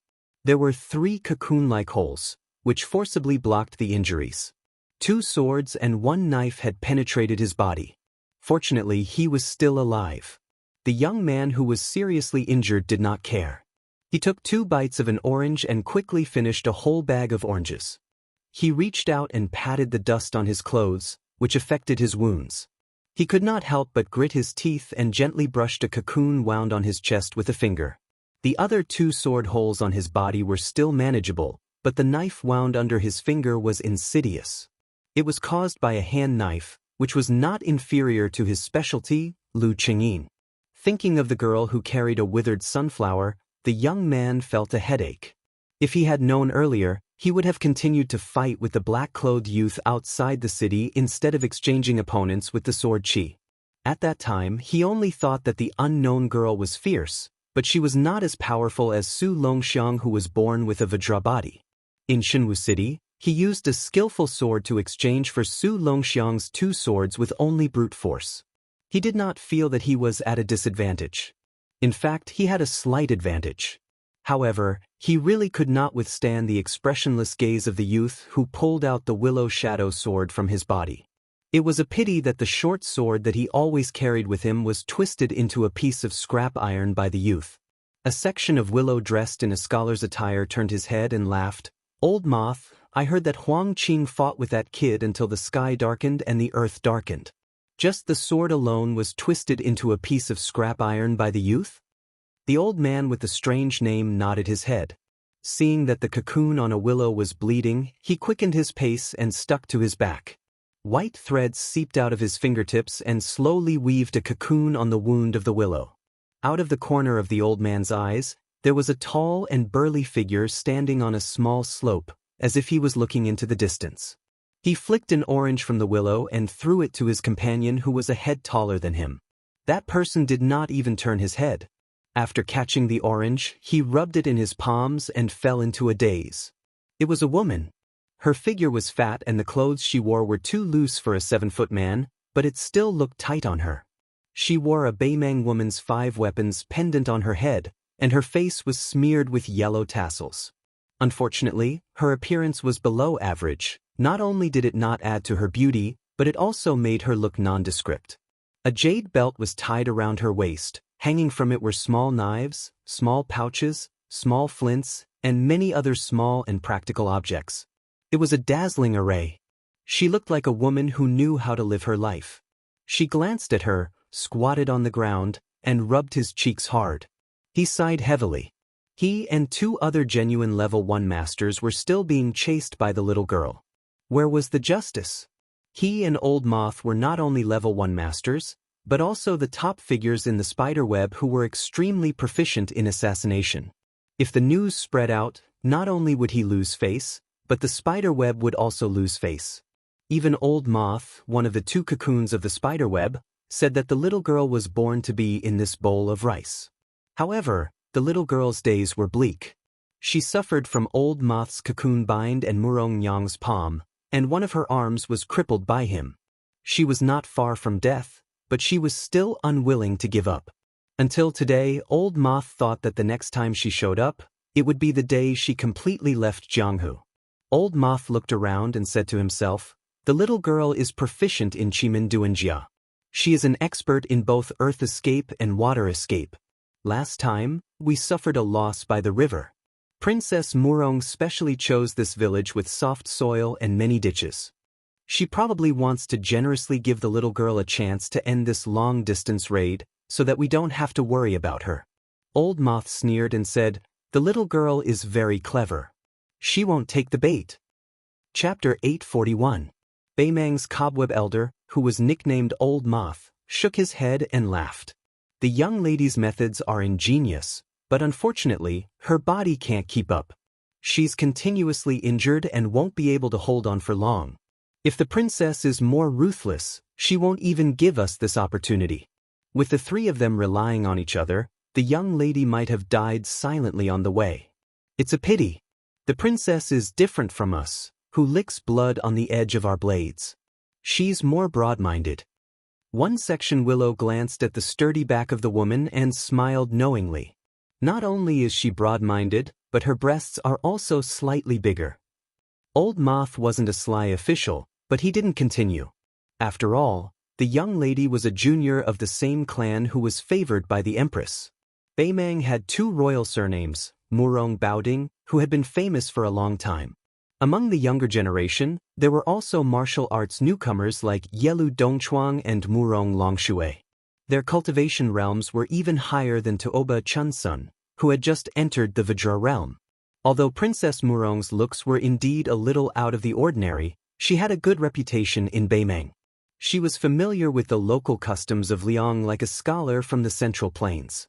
What was even rarer was that even though she was a descendant of the imperial family and had absolute arts, her temperament wasn't the slightest bit disagreeable. If it were any other lady of the imperial family who heard one Section Willow's criticism, they would fly into a rage out of humiliation on the spot. The woman who was as famous as Yelu Dongchuang was flipping oranges in her palm. For some reason, she thought of something. Her aunt smiled and asked her, if Beimeng annexed Liang, they would inevitably be affected by the customs of the Central Plains. How long would the Beimeng men be able to continue practicing martial arts? If they couldn't even hold on for 100 years, what was the point of Beimeng marching south? At that time, there was also a princess who liked marten headscarves. Her answer was that millions of people would die in exchange for the unification of Great Qin in the next 100 years. It would be a profit, not to mention that her aunt's name would be remembered for 1,000 years. No matter how lousy a shopkeeper or scheme was, it wouldn't be a loss. Murong Longshui clearly remembered that when the lady, who was also a princess, said this, her eyes were sharp as she looked at him provocatively. Murong Longshui's mood became a bit gloomy. During this journey with Senior Lu and Spiderweb, they were constantly harassed by that little girl. Lu was obviously annoyed. In the dangerous battles, she had killed more than 30 innocent women and children. Even though she wasn't happy about this, she couldn't say anything. Beimeng and Liang seemed to be peaceful on the surface, but that was only because of the lives of hundreds of thousands of soldiers. During the several expeditions to the north, the soldiers who died in battle didn't have time to bury their bodies and had to dig up graves. Over the years, the people of Beimeng had dug up their graves countless times. They shouldn't implicate their wives and daughters, and the dead were more important. It was better to squash enmity than to keep it alive. Many of these universal principles were not worth mentioning in the face of national enmity. Murong Longshui had traveled alone to Beimeng many times and had seen many children in the north. Even though their ancestors had stayed away from the chaos of war for generations, when Liang was mentioned, they would all grit their teeth and look ferocious. There was not a single bit of innocence to speak of. One of the tribes spent a lot of money to buy a Central Plains woman who had been kidnapped to Beimeng. She had been pregnant for several months, but she was cut open and died. A group of youths who weren't familiar with horse riding wantonly stepped on her corpse. Murong Longshui, who suddenly came back to his senses, saw the scene in his field of vision and was clearly stunned. A skinny girl carrying a withered sunflower walked over lightly. The closest Murong Longshui got to her was when he was escorting a branch of willow to escape. In an alley, he was slashed diagonally by the little girl's hand blade. Even though he crossed his arms to block the attack, he was still sent flying several feet away. However, the girl did not have it easy either. She was bound by one of the twin cocoons of the spiderweb. Murong Longshui did not care about bullying her with numbers. After rolling, he bounced back up and landed a solid palm strike on the girl's body. The young assassin smashed through the alley wall and disappeared in a flash. Murong Longshui did not care about bullying her with numbers. After rolling, he bounced back up and landed a solid palm strike on the girl's body. The young assassin crashed into the alley wall and disappeared in a flash. Murong Longshui did not have much malice towards her.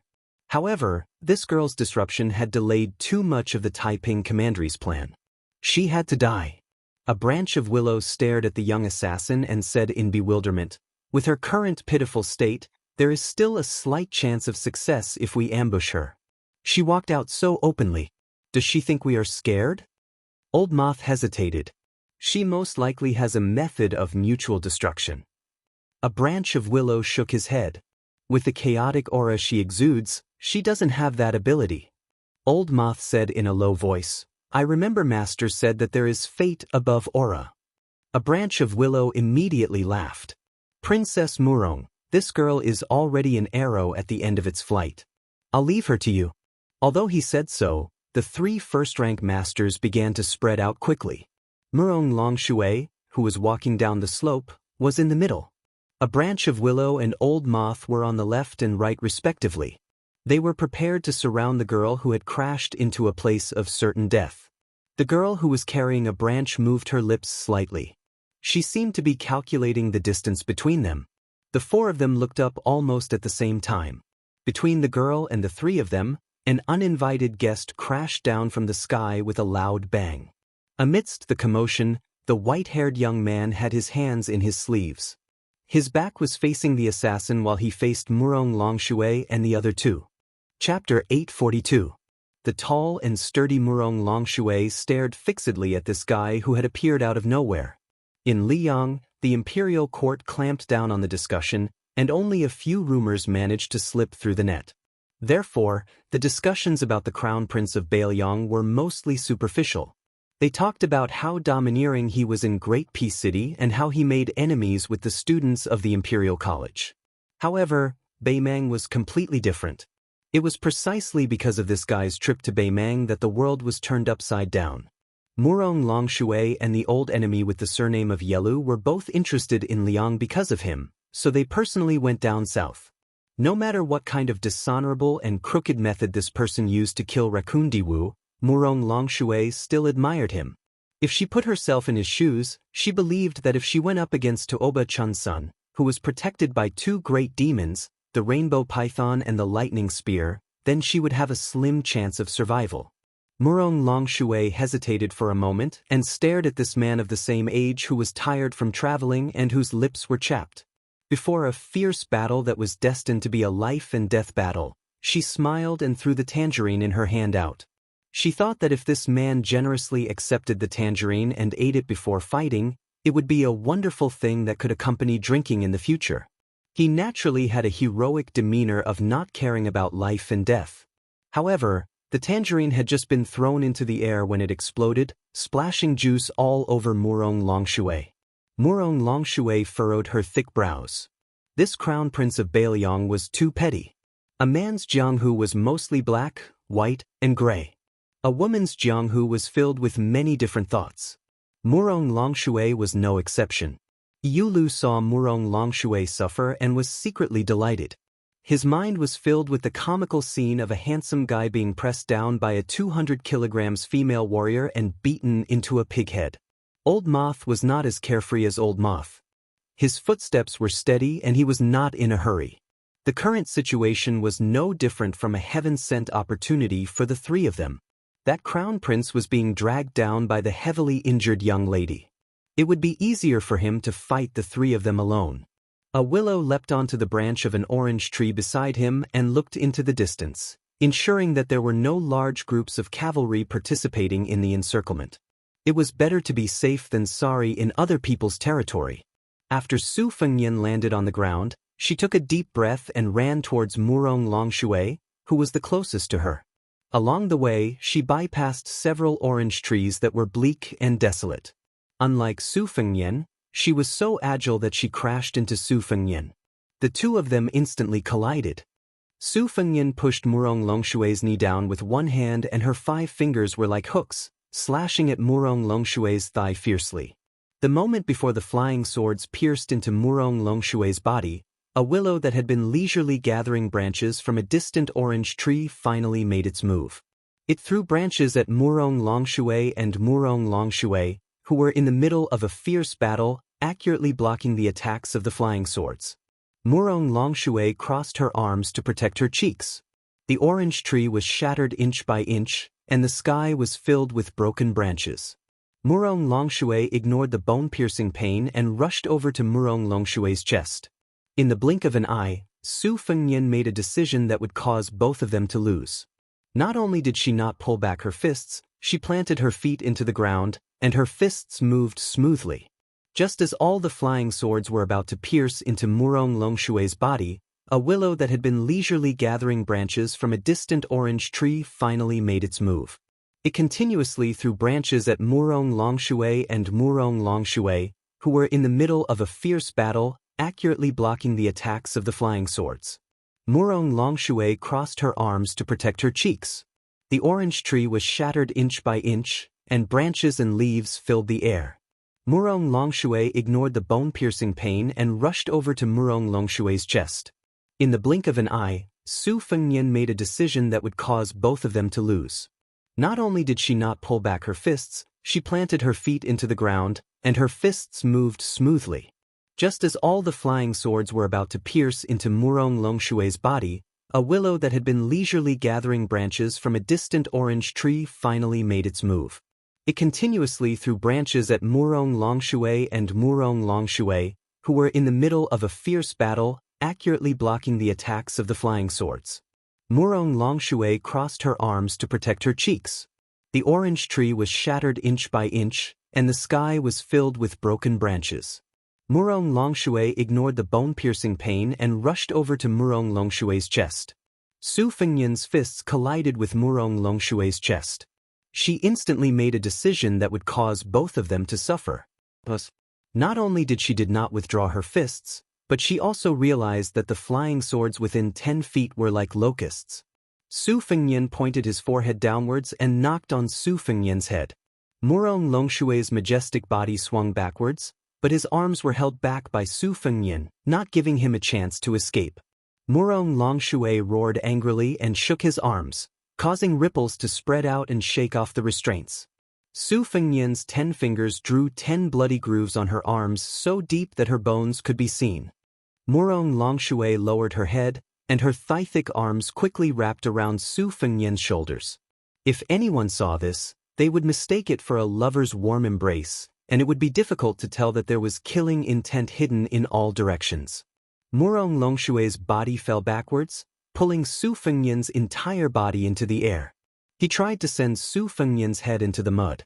Su Fengnian's hands gently patted on the wet mud, and in an instant, it was as if fog was rising in spirals. Murong Longshui's attempt to distance herself from Su Fengnian, and at the same time, she also wanted to throw herself under the willow's shade. Murong Longshui, who was lying in the snow and mud, let go of her hands. She wanted to get up like a carp and take the initiative earlier than Su Fengnian. Su Fengnian, who was originally head down, instantly flipped her body upside down after that pat. Both of her hands pressed against Murong Longshui's cheeks, and the two of them looked at each other. It was another scene that was brewing under the illusion of warmth. Previously, Murong Longshui had caught a tangerine that Willow had tossed to her and rolled it in his palm. This time, it was exactly the same. Su Fengnian seemed to want to treat her head as an orange. Murong Longshui's expression changed drastically, and in an instant, her fists and knees were like a torrential downpour.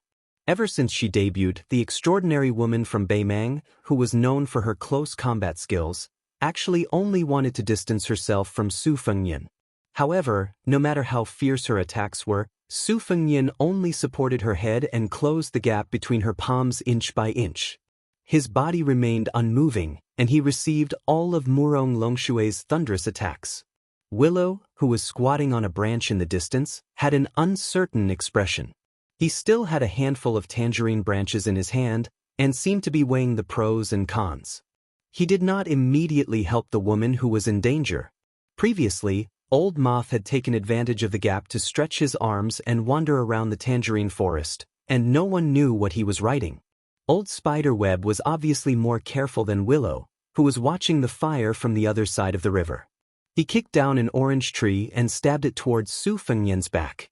Murong Longshui, who did not dare to hold back, used all of his strength to punch Old Spiderweb's chest. Coincidentally, the tangerine tree stabbed into his back. The punch and the tree pulled each other together, and according to common sense, even if Old Spiderweb's body was like a diamond, his heart would be smashed and he would die on the spot. After Old Moth kicked out, he turned his head and glared at Willow. Willow rolled his eyes and swept to the side of Su Fengnian and Murong Longshui. However, Su Fengnian was unexpectedly unscathed.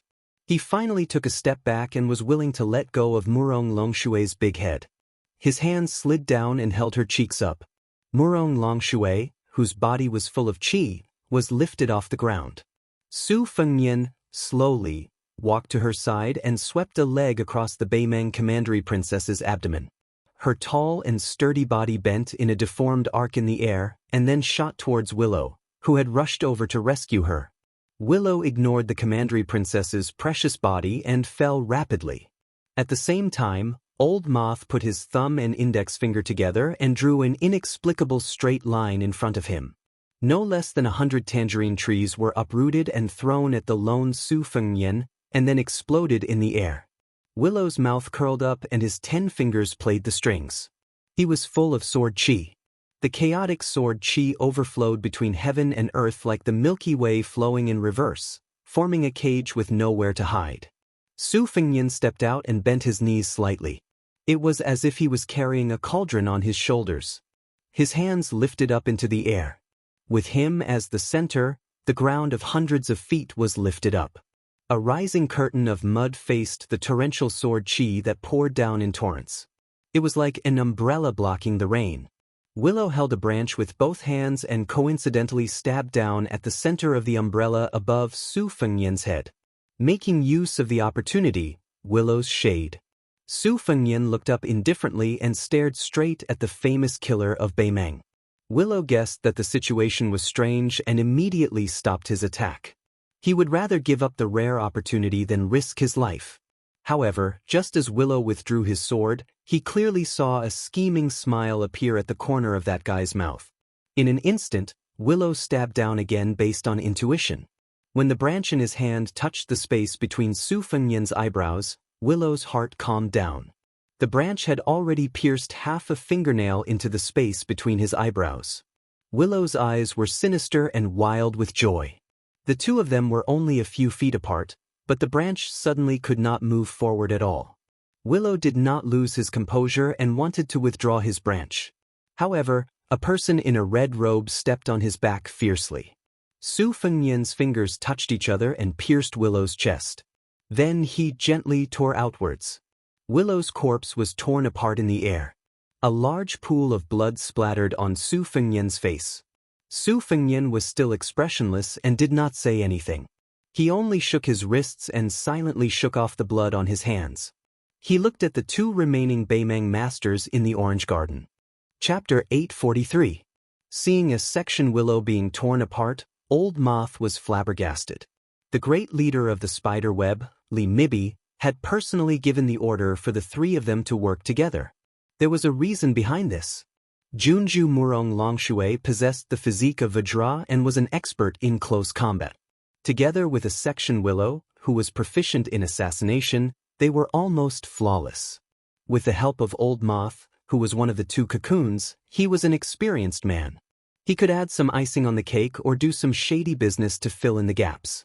Even if they were up against two masters of the Liang Finger Mystery Realm, they could still fight.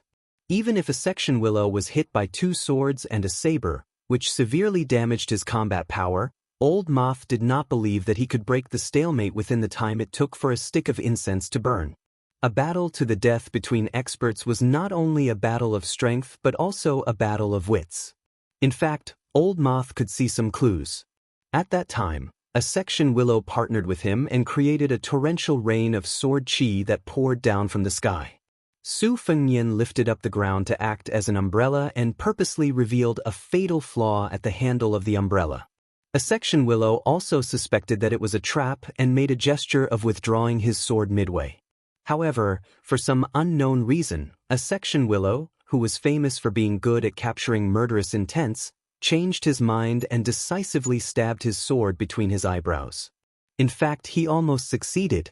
If a section willow successfully retreated, not to mention the great merit of the spider web, it would not be difficult for the Empress to bestow a few princesses and princesses. Moreover, the tripartite balance of power between the Beimeng, Liang, and Bailiang would be weakened. Old Moth never expected that he would still be fine, while the one willow that Li Mibi valued greatly could only die in a foreign land. It wasn't that Old Moth had never crossed a quagmire situation where his hands and feet were bound.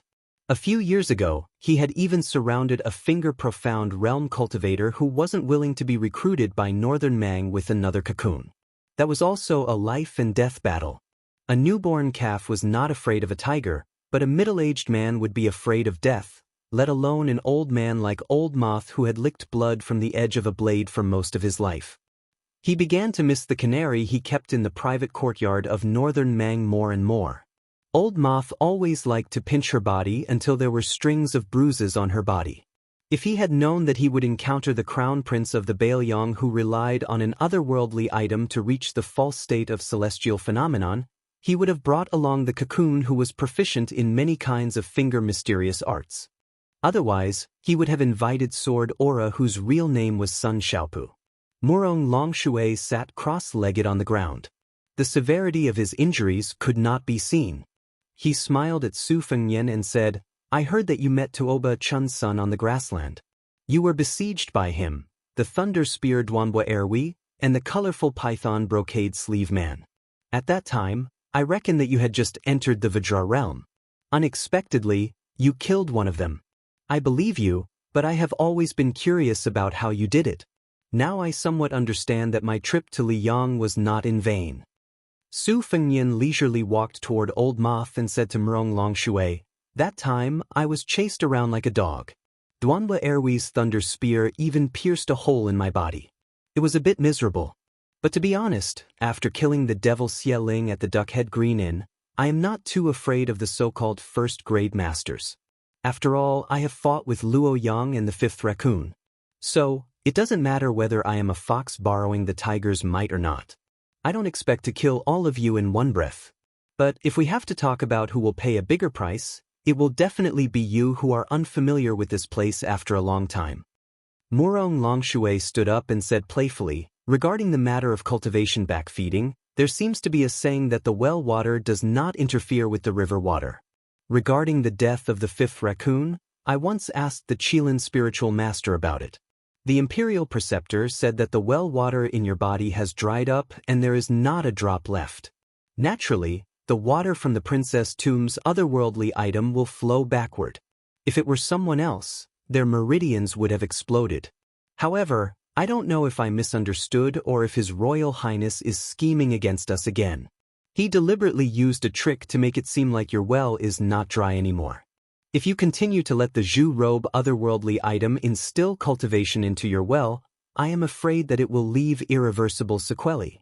If we take risks again and again, we will eventually lose the right path of the art of war. Today, a willow horse has lost its front hooves. Tomorrow, it might be His Royal Highness who has a great king of Baelyong in his pocket. Su Fengnian stopped and said with a smile, you can see that? Murong Longshui was slightly stunned and seemed to be a bit annoyed. He pointed at Su Fengnian's hair and said, Your Highness, aren't you asking the obvious? Your white hair is showing signs of turning black. Even a blind person can see it. Su Fengnian nodded and then shook his head. Using his familiar Northern Mang accent, he said, You didn't guess wrongly. After I lost the Great Yellow Court, I finally started to recover my vitality. Logically speaking, I shouldn't create unnecessary trouble at this time. However, you, Murong Longshui, the Northern Mang princess, the precious daughter of Murong Baoding, came to Liyang to assassinate me. Moreover, there was Sword Chi near Huangqing, a section of Willow, and this Cobweb Senior in front of me.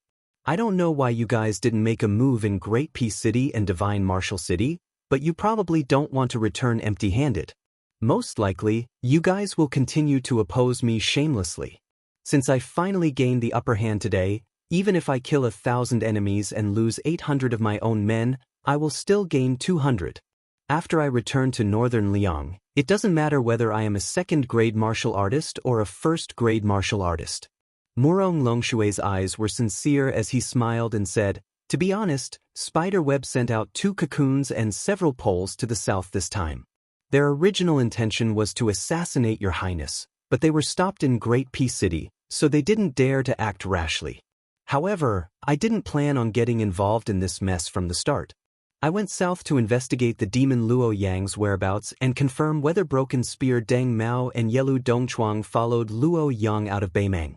After Han Diaoxi was killed by your highness outside of Shenwu City, Spiderweb completely gave up on the idea of fanning the flames. Instead, they turned to investigate the plans of the greatest threat to Beimeng, Luo Yang. However, Su Longxiang and the little girl behind your highness made things difficult for us. We are also very troubled. After these 2 fights, Beimeng didn't know whether to laugh or cry. Right now, Luo Yang should have sensed that Spiderweb was going to deal with this. If Spider-Web retreated back to Beimang unscathed, Grandpa Li would be so worried that he would break many of his roots. As long as your highness is willing to watch from the side and watch the tigers fight, Murong Longshui will owe your highness a favor. How about it? Su Fengnian said in surprise. Isn't Yelu Dongchuang a relative of Beimang's imperial family? How did he get involved with Luo Yang? Broken Spear Deng Mao is an expert ranked even higher than Human Cat on the martial rankings. Why would he be a pawn for Luo Yang? Why don't you have the arrogance of a top expert? Murong Longshui smiled bitterly. What your highness is asking is exactly what I wanted to know when I secretly infiltrated Liang. Su Fengnian narrowed his eyes and joked, Murong Longshui, our statuses are roughly the same. Look, when I went to Beimang, I killed 2 of the top 10 demons of the demonic path, as well as the Mountain Lord of Soldier Mountain. Aren't you envious? The tall and sturdy Murong Longshui smiled sweetly. You're a man, and I'm a woman. What's there to fight for? Sooner or later, I'll marry and become a wife. If you want to fight for your dignity, that's the duty of that stuffy Yelu Dongchuang. Su Fengnian smiled. Straightforward, I like it. Then you can leave. Don't forget you owe me a favor. Murong Longshui smiled and asked, Really? Chapter 844. Su Fengnian waved his hand. Old Moth, who had been left aside for a long time, finally felt relieved. He really didn't want to fight with a reckless fake heavenly phenomenon. In Beimang, no one would give face to the king of Bailiang, Su Shao. Old Moth was reluctant to admit that this white-haired young man was able to walk out alive and even bring 2 heads home. He was even more impressed that there were talents in Jianghu. Even if Beimang had Hong Jingyan, who had already achieved great things, Tuoba Chunsun, who gradually became more courageous in the face of setbacks, and Princess Murong and Little Prince Yelu, he only knew the depth of Liang Jianghu's heritage when he arrived at Liang Jianghu. Chess and Sword Music School's real name was Sun Xiaopu. When Taiping Ling joked that Beimang's swordplay was like rice in a barren field, Sun Xiaopu changed his name to Huang Qing. However, when he arrived at Liang, swordplay talents were like worthless weeds that were cut down again and again. The people of Liang didn't care at all, but their neighbors Beimang trembled with fear. When one's fate was flourishing, the land and water were good. When the land and water were good, talents would emerge. This was the common sense that all the dynasties followed. The empress couldn't hold back anymore. She didn't want to let the Zhao family of Liang slowly grow so that she could digest the power of the 8 kingdoms of spring and autumn. Unfortunately, man proposes, God disposes. The military god Tuoba was tricked by Luo Yang in the Arctic tundra. Even Taiping Ling, who was already the empress's teacher, was caught off guard. The empress was furious, but within a year, tens of thousands of elite cavalry were still led by the nose by white-robed Luo Yang and suffered heavy losses. In the end, she even fled to Liang. If Luo Yang turned to the Zhao family of Liang, it would definitely make Beimang's morale drop to rock bottom after the Bailiang cavalry's surprise attack on the border. Murong Longshui turned around and left casually. Old Moth was more cautious and slowly retreated. Su Fengnian stared at Old Moth and laughed softly. I said that princess can leave, but I didn't say that you can leave. Last time, a large group of Beimang assassins from the Jianghu wanted to infiltrate the border and assassinate Bailiang officials. If I remember correctly, it was Yurli Mibi who planned this. The 6 big and small leaders of the spider web personally took the lead. This debt needs to be settled clearly. Murong Longshui angrily turned around. Your Highness, isn't there no meaning in saying that? Su Fengnian said with a smile, Commandery Princess is sincere, but that old man Spiderweb is not very honest. He probably sent a secret message to Spiderweb. It is clear that he has not given up on his evil intentions. He wants to take advantage of the fact that I am alone to do something that he could not do in Great Peace City and Shenwu City. Su Fengnian flicked his sleeves, and 8 flying swords floated in front of him. Since you sent a wasp to send a message, then don't blame me for using my best sword Tomb Flying Swords to kill butterflies and spiders. Murong Longshui and Old Moth looked at each other and retreated at the same time. At the same time, Su Fengnian did not hesitate to follow them. He kept a close distance and did not let the 2 escape. The little girl carrying the withered sunflower followed behind Su Fengnian without saying a word. In the distance, Murong Longshui imperceptibly slowed down his footsteps and secretly checked his qi. Su Fengnian suddenly sped up and the distance between them shortened from 400 feet to 300 feet.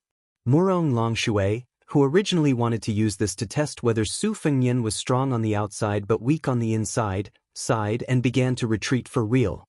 She did not believe that Su Fengnian would let her go for a favor. There were only two possibilities why Su Fengnian did not immediately give chase after killing a section of the willow tree. The first possibility was that he did not have enough strength and was using all his strength to fight 1 against 3. His situation was not good. If that was the case, Murong Longshui did not mind severely injuring Su Fengnian in exchange for his life. The second possibility was that this treacherous prince, who was familiar with fighting to the death, was using his old trick again. He deliberately showed weakness again so that he could easily kill her and Old Moth who were not weak. Old Moth could involve the hidden forces of Spiderweb and Su Fengnian might be able to call for reinforcements. When the time came, the outcome would still be 50-50. Su Fengnian flew through the air to chase after the two. The young assassin he nicknamed Miss He followed behind him all the time. Su Fengnian wiped his face with his hand. His palm was full of blood. He hesitated for a moment and honestly said in a low voice, "That princess is very cunning. I have to puff myself up at my own cost. If it were not for her undying desire to kill me, I would have taken you and run away. I fought with Zhao Ningxin on the Spring God Lake, so I can't continue to let her instill her cultivation without any scruples. This is a good thing for me. The qi in my body is growing rapidly, but it is not beneficial to the current situation. It will only be a burden. In a day or two, no matter how fast my internal energy grows, it will not be able to reach the first level." Moreover, she was heavily injured in the battle with the human cat in Shenwu City. This time, killing a section of willow was more or less a bluff. If it were not for that section of willow foolishly running into us, we would have been exposed. But don't worry, they can't kill you. If they want to kill me, even if I stand still and let them kill me, it will still not be easy. It can be said that we are in an invincible position. The only difference is how much we earn from this transaction." The young girl snorted. Su Fengnian looked into the distance. "It would be best if we can capture that princess and the old man alive. Then I will make a big profit. Later we will sit down and split the loot. With our friendship, I promise I won't cheat you." The young lady kicked Su Fengnian's buttocks. The nimble and agile prince nimbly flipped through the air, continuing to steadily rush forward. She said with a light laugh, "Even if there are reinforcements hidden in the shadows, they wouldn't dare to rush over in such a reckless manner. Moreover, it's not like I don't have a backup plan. Let's just slowly play a game of cat and mouse with these two northern Mang great figures. I can also use this chance to nurture my strength through battle, recover my cultivation, solidify the realm I lost and then regained. You are good at finding the right time and place to attack, while Su Ying is good at capturing auras. Let's give them a good time." After an entire day of cat and mouse hunting, Murong Longshui and Old Moth were extremely sullen. Su Fengnian had always maintained a distance of half a li from them. When they rested, Su Fengnian would slowly stop and harass and provoke them from a certain distance. When they moved forward, Su Fengnian would continue to tail them. There were even 2 times when he took the initiative to intercept them. When the first attack failed, he would make a prompt decision to retreat. It wasn't that Murong Longshui didn't think of taking the initiative, but Su Fengnian didn't give her the chance at all. He was adept at chasing and killing, and when he escaped, he was even faster than anyone else. If there was a section of willow present, and both sides had a certain chance of winning, Murong Longshui and Old Moth wouldn't have been so passive. However, there weren't so many ifs in the world. In the night, Murong Longshui was washing his face by a stream in the depths of the wild forest. Su Fengnian was squatting on a large rock more than 100 feet away. He even had the leisure to worm his way into being friends with the princess of Beimeng, persuading her not to be a princess, but to find a scholarly man in Bailiang and marry him. This made her so angry that her teeth itched. At that time, Old Moth had wanted to take a detour and launch a sneak attack, but he was blocked by a red robe. 3 days later, the two sides entered a town one after another. Murong Longshui was still fine. With the support of his diamond body, his complexion was still good. However, Old Moth, who was on tenterhooks, couldn't help but look dispirited. Su Fengnian casually stole 2 mink hats of different sizes from the market. He put one on himself and pressed the other on the little girl's head. The furry mink hat covered her eyebrows and forehead. If the sunflower on her shoulder wasn't mentioned, she looked somewhat like an ordinary girl. Chapter 845. Murong Longshui had not had a drop of water for 3 days and 2 nights. Since he could not get rid of the pair of maggots behind him, he might as well choose a restaurant in the busy city. He took out an ingot of gold from the small pouch on his waist and tossed it to the waiter, telling him to keep the change. He ordered a table of sumptuous food and wine and sat down by the window. Whether it was his extravagant spending or her rare mountain-like figure, they were all very eye-catching. Murong Longshui did not see that bastard outside the window, so he was happy that he did not see and did not feel annoyed. He only cared about eating large pieces of meat. On the other hand, the spider moth chewed and swallowed slowly. A few diners nearby were whispering and commenting on Murong Longshui. They were not very polite and reserved in their words. The spider moth had accumulated quite a bit of anger in the past 3 days and wanted to quietly teach this group of rude people a lesson.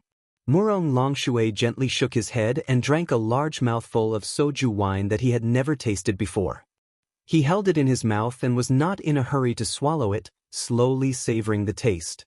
Out of the corner of his eye, he saw an endless stream of people in the busy city. The small families were also wearing silk and satin. Murong Longshui was somewhat entranced. After the spring and autumn turmoil ended in Liang, the brocade and colored silk obtained from the western Shu, the southern Tang, the eastern Yu, and the other 3 places amounted to millions of bolts. These years, the Zhao family of Liang was much more lax in customizing the clothes of the common people compared to the previous dynasties. Murong Longshui swallowed the wine, pursed his lips, and softly murmured, "What a picture of peace and prosperity." Behind a green wall less than 5 feet away, there were only a few pedestrians. Su Fengnian, wearing a mink hat, was squatting at the corner of the wall, chewing a scallion pancake as he muttered vaguely. Without delay, he raised his sleeve, like a small squad leader pretending to be a soldier on the battlefield, giving orders to a few flying swords floating in front of him. With a flick of his finger, 3 of the swords flew along the wall and out of the alley. In an instant, they pierced through the window and pierced straight at Murong Longshui through the window. Old Moth's finger lightly tapped on the table, and wisps of white mist appeared between the flying swords and the princess. The 3 naughty flying swords were unable to succeed, so they turned back the way they came. As soon as the first wave left, the second wave came. This time, the 3 swords came at a tricky angle, and after piercing through the window, they quickly scattered. Old Moth immediately knocked on the table in a hurry. The 3 swords came and left in a hurry, but the third wave came in the blink of an eye, never tiring. This made Old Moth, who was focused on concealment, more and more tired of dealing with them.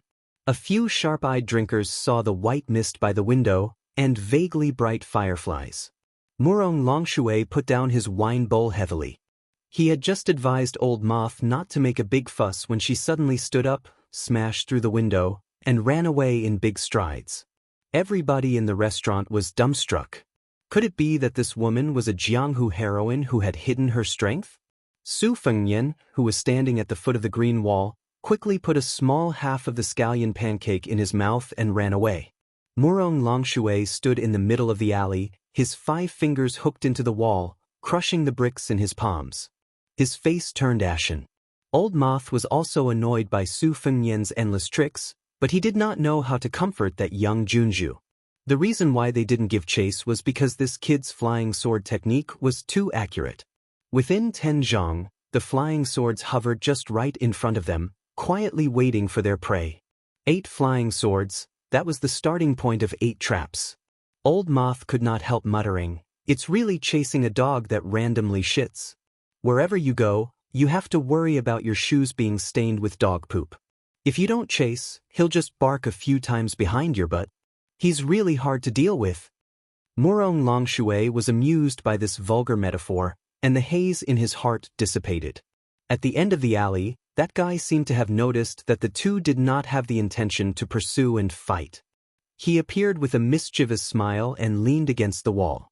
After finishing the scallion pancake, he casually wiped his greasy fingers on his mink hat and kindly reminded them, "You two immortal couples still haven't made up your mind? When I call over thousands of Baeliang cavalry, each of them spit a mouthful of saliva to drown you. Be careful not to become a pair of dying mandarin ducks, swimming and swimming in their saliva." Murong Longshui stared fixedly at that bastard who was paddling and sneered, "Don't talk nonsense. Right now, Spiderweb and the Baeliang spies have become a thorn in Zhao Guo's side. No one dares to act rashly. If you can mobilize 1,000 cavalry from Baeliang here, I, Murong Longshui, will not only obediently allow myself to be captured, but I'll also be willing to be Su Fengnian's servant." Su Fengnian laughed loudly. "You said it yourself. If you have the ability, then just wait. Tide Listening Pavilion has a Taoist scripture that records the ability to cast beans into soldiers. Do you dare to give me 3 days? When I master this ability, you'll be my servant." What a coincidence, Wutongan is lacking a sword servant. I see that you're tall and strong, but you have a strong aura. How about it? Murong Longshui gritted his teeth and squeezed out a smile. "That's negotiable. Not to mention a sword, I'll even carry a spirit tablet for you in the future." Su Fengnian pretended to be angry and said, "Are you cursing me? Hey, silkworm-rearing old man, why don't you discipline your wife? How are you managing the household? Have you lived for so many years in vain? You said that I'm a dog sh*t, but when you're having sex with the princess, do you think it's romantic? I heard that you have a bad reputation in Spiderweb. The number of women you've defiled and killed can't be counted with 2 hands. This time, you're going to roam the Jianghu with the princess at the prime of her youth. Don't have any evil intentions. Living a good life is more important than anything else." Chapter 846. The still virgin Beimeng Junju laughed it off, but Old Moth was somewhat anxious. Although Spiderweb had always been loyal to Her Majesty the Empress, or to be precise, to the shadow prime minister behind Her Majesty, Li Mixi, Murong Longshui's status was particularly illustrious. If his master was humiliated, his servant would die. Moreover, His Royal Highness's mouth was full of nonsense, and he splashed dirty water on Beimeng and the Junju together. If the Junju returned to Beimeng someday and remembered this, how could Old Moth not be alarmed? Su Fengnian originally wanted to continue teasing the moth cocoon, but the arrival of the little girl made him restrain himself. Her furry mink hat was askew on her head. She squatted to the side and slowly nibbled on a scallion pancake with beef slices. Compared to Su Fengnian's scallion pancakes, it was clearly much more luxurious. The money for the scallion pancakes came from the money pouch that Su Fengnian had stolen from the streets. Jia finished chewing the scallion pancake and licked his fingers. Then, as if he was not used to the warmth of the mink hat, he tugged on it. Old Moth saw this temporary partnership in his eyes and did not find it funny at all. Instead, he was afraid and troubled. For the past few days, only Su Fengnian had acted. Old Moth believed that when the little girl recovered from her injuries, her next hand chop would fall on him and the Junju. Old Moth rubbed his brandy nose and laughed sinisterly. "His Royal Highness, I heard that the consort of the King of Baeliang was originally a female sword immortal. Because she was pregnant with you, there was the white clothes case in the capital. She was left with an incurable disease and passed away early. I also heard that your eldest sister, Su Weisheng, married far away in Jiangnan and is depressed. Your second sister, Su Weisheng, is not much better. She almost died at the hands of Qin Jibao. In a few more years, the new king will replace the old one, and you'll finally become a vassal king with great difficulty. Be careful that in the end, you'll be all alone, unable to share your blessings with others. You still have to worry about the northern Mang's iron hooves coming south, while guarding against the Li Yang's obstructions. If I were you, I would have long gone mad. Not only is Beimeng preparing for war by your bedside, there is also the Zhao family's son who bears a grudge, Zhang Julu, Gu Jiantang, and a large group of loyal officials watching coldly from the sidelines. There are also several vassal kings eyeing covetously. Tell me, aren't you suffering?" Su Fengnian was still leaning against the wall. He crossed his arms in front of his chest and sighed heavily. Exactly. Murong Longshue's words were shocking. His expression was calm as he said, Zhao Go has Beimang's men of sacrifice who are in a high position. He can be considered a big shot in the capital. Many people know that this is your last stay in Jianghu. The battle outside Shenwu City may not be the end of your Jianghu. If you continue to play cat and mouse with us, be careful that the Zhao family's son will take advantage of the situation. At that time, I definitely won't mind joining forces with Zhao Go to leave your corpse in Jianghu. In short, you and I are now in a gambling situation. We are betting on whether the Zhao family's son and the important officials of Liyang have the courage to do so. If I lose, it will only maintain the current stalemate. If you lose, you, father, and Beimang have been holding back for more than 20 years, and it will all be for nothing. The reason why I am being so frank with you is because I have never treated you as an irreconcilable enemy. On the contrary, Su Fengnian, I admire you from the bottom of my heart. In Beimang, only Tuoba and Dongzhuo can make me, Murong Longshue, accept wholeheartedly. Su Fengnian said carelessly, accepting wholeheartedly doesn't count as accepting. Accepting a woman's body is truly accepting. Murong Longshue ignored his frivolous words and asked calmly, Are you determined to gamble with me? Su Fengnian stretched out his hand and shook it. He shook his head and laughed. It's not a gamble. Just like how Bailiang only believes in cavalry and Bailiang's blade, I only believe in what I have earned. Murong Longshue's lips curled up as he laughed coldly, Then let's wait and see. She turned around and left the alley.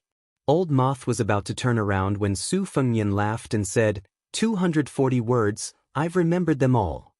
Old Moth's throat moved slightly as he spat out a mouthful of thick phlegm on the ground. He smiled mockingly at Su Fengnian and walked away. The young girl snorted. Su Fengnian didn't mind her teasing and asked curiously, Where did your big cat go? Jia squatted on the ground and didn't say anything. She had been silent for the past few days. No matter what Su Fengnian asked, she didn't respond. Su Fengnian squatted down and helped her adjust her mink hat. She glared at him and put her hand back. Su Fengnian rolled his eyes and stood up.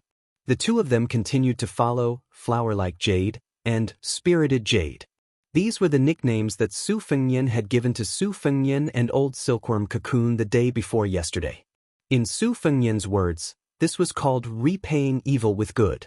They passed by a stall on the side of the road where an old scholar had set up a stall to sell old books. There was a piece of calligraphy placed vertically with the words, Classical Fish, on it. It was pressed down by a green prawn copper paperweight. The old scholar saw Su Fengnian and the young girl pass by and asked with a smile, Young master, aren't you looking for books? If you don't have enough money to buy books, old hairpins can be used as money. Su Fengnian stopped and bent down to look at the calligraphy. He asked, Old mister, does the classical fish mean otter sacrificial fish? The old scholar smiled and nodded, That's right. Young master is indeed knowledgeable. Su Fengnian still lowered his head and continued to ask, Jia, all homonyms are A, 3 A's, 3 A's, 3 A's, 3 A's, and 3 A's. The old scholar clicked his tongue and said, Young master, are you talking about that Huang Longsher? This name is unlucky. It's better not to mention it. Su Fengnian looked at the expressionless little girl and then looked at the old scholar who was pretending to be mysterious. He took out a hairpin and gently placed it next to the paperweight. Old mister, take her away. No matter how unlucky it is, it's not as unlucky as being by my side. The old Confucian scholar reached out to pick up the hairpin, but the little girl slapped the back of his hand with the sunflower. His face was full of resentment. The old man smiled and said, I didn't take your hairpin for nothing. There's an old fart called Lu Hao who left the capital with a lackey from the Dongyue sword pool. He can enter the city in less than an hour. Su Fengnian nodded and asked, How is Suaxia Valley? The old man actually told him everything he knew. They're still waiting. The two old men whose ages added together are more than 200 years old are staring at each other like tortoises staring at mung beans, slowly wasting time. But in my opinion, no matter how strong his sword is, it's still not enough. What else do you want to ask? Ask them together. Zhao Huang Chao, the cowardly turtle? Lu Songtao, who's suffering from qi deviation, or Dong Tai, who rides a donkey to see the mountains and rivers, or Luo Yang, who helps people find deer. Su Fengnian hesitated for a moment and said with a smile, "Forget it. You two should pack up and leave as soon as possible." The old man smiled playfully and said, "You're really not afraid of death?" Su Fengnian said helplessly, "Once you leave, I'll quickly run away." The old man laughed loudly. "That's true." He stood up and withdrew his smile. He gently picked up the paperweight and placed it under his armpit. He shook the calligraphy and glanced sideways at Su Fengnian. "She took the fate of Mount Longhu's Zhao Xuansu for you. Whoever started the trouble should end it. You brat, hurry up and restore the Great Yellow Court. Otherwise, if she dies in 3 years, I'll make you and Bailiang suffer even if I break the rules and go against my will. Of course, you can't die today. Even if you do, you can only die in 3 years. That's why I called for a helper." The little girl didn't drag her feet at all and didn't even look back. The old man walking side by side sighed, "How heartless. Don't ask for the hairpin back." The little girl sniffled. The old man suddenly laughed. "The mink hat is not bad. It looks festive." The little girl pulled down the furry mink hat that covered her forehead and covered her entire face. Su Fengnian stood where he was and quietly watched the two leave. Before long, he turned his head and saw the white-clothed Luo Yang slowly walking over from the opposite end of the street. Chapter 847. Chapter 2 is after 11 o'clock. P.S. Every day, a hero will be selected on WeChat's public platform and a physical book with a signature in the snow will be given out. It's easy to add a friend. There's a QR code on the page of the book in the snow, or you can search for Fenghuan 1985. Su Fengnian pointed at the green-robed swordsman who was leading a horse on the street and smiled. "If I'm not wrong, that should be Song Nianqing from the Dongyue sword pool." Luo Yang said calmly, "So what?" Su Fengnian was afraid that she would not take it seriously and look down on the heroes of Jianghu, so he patiently explained with a smile, "This guy is not a fame-seeking swordsman. His Xian finger realm in swordsmanship is much more solid than the Taoist priest's Xian finger realm. He's one of the few grandmasters of swordsmanship in Liang. Moreover, Song Nianqing's skills are in harmony and he's proficient in the 3 doctrines. He's not a brute who only knows how to use brute force, so he'll be hard to deal with." Not counting the sneaky sparring, after Song Nianqing became the head of the sword pool at a young age, he's known to have fought 19 times in the past 60 years. Every time, he would change his sword and move. One time, he brought 12 swords to compete with Wang Xianji in the martial emperor city. Of course, he didn't win, but it was said that the fight was very grand. In the current Jianghu, Wang Xiaoping of Wudang, Qi Xianxia of Longhu Mountain, and Wu Luding of Wu family are all slightly inferior to him. Don't take it lightly. This time, he brought 14 swords in one go.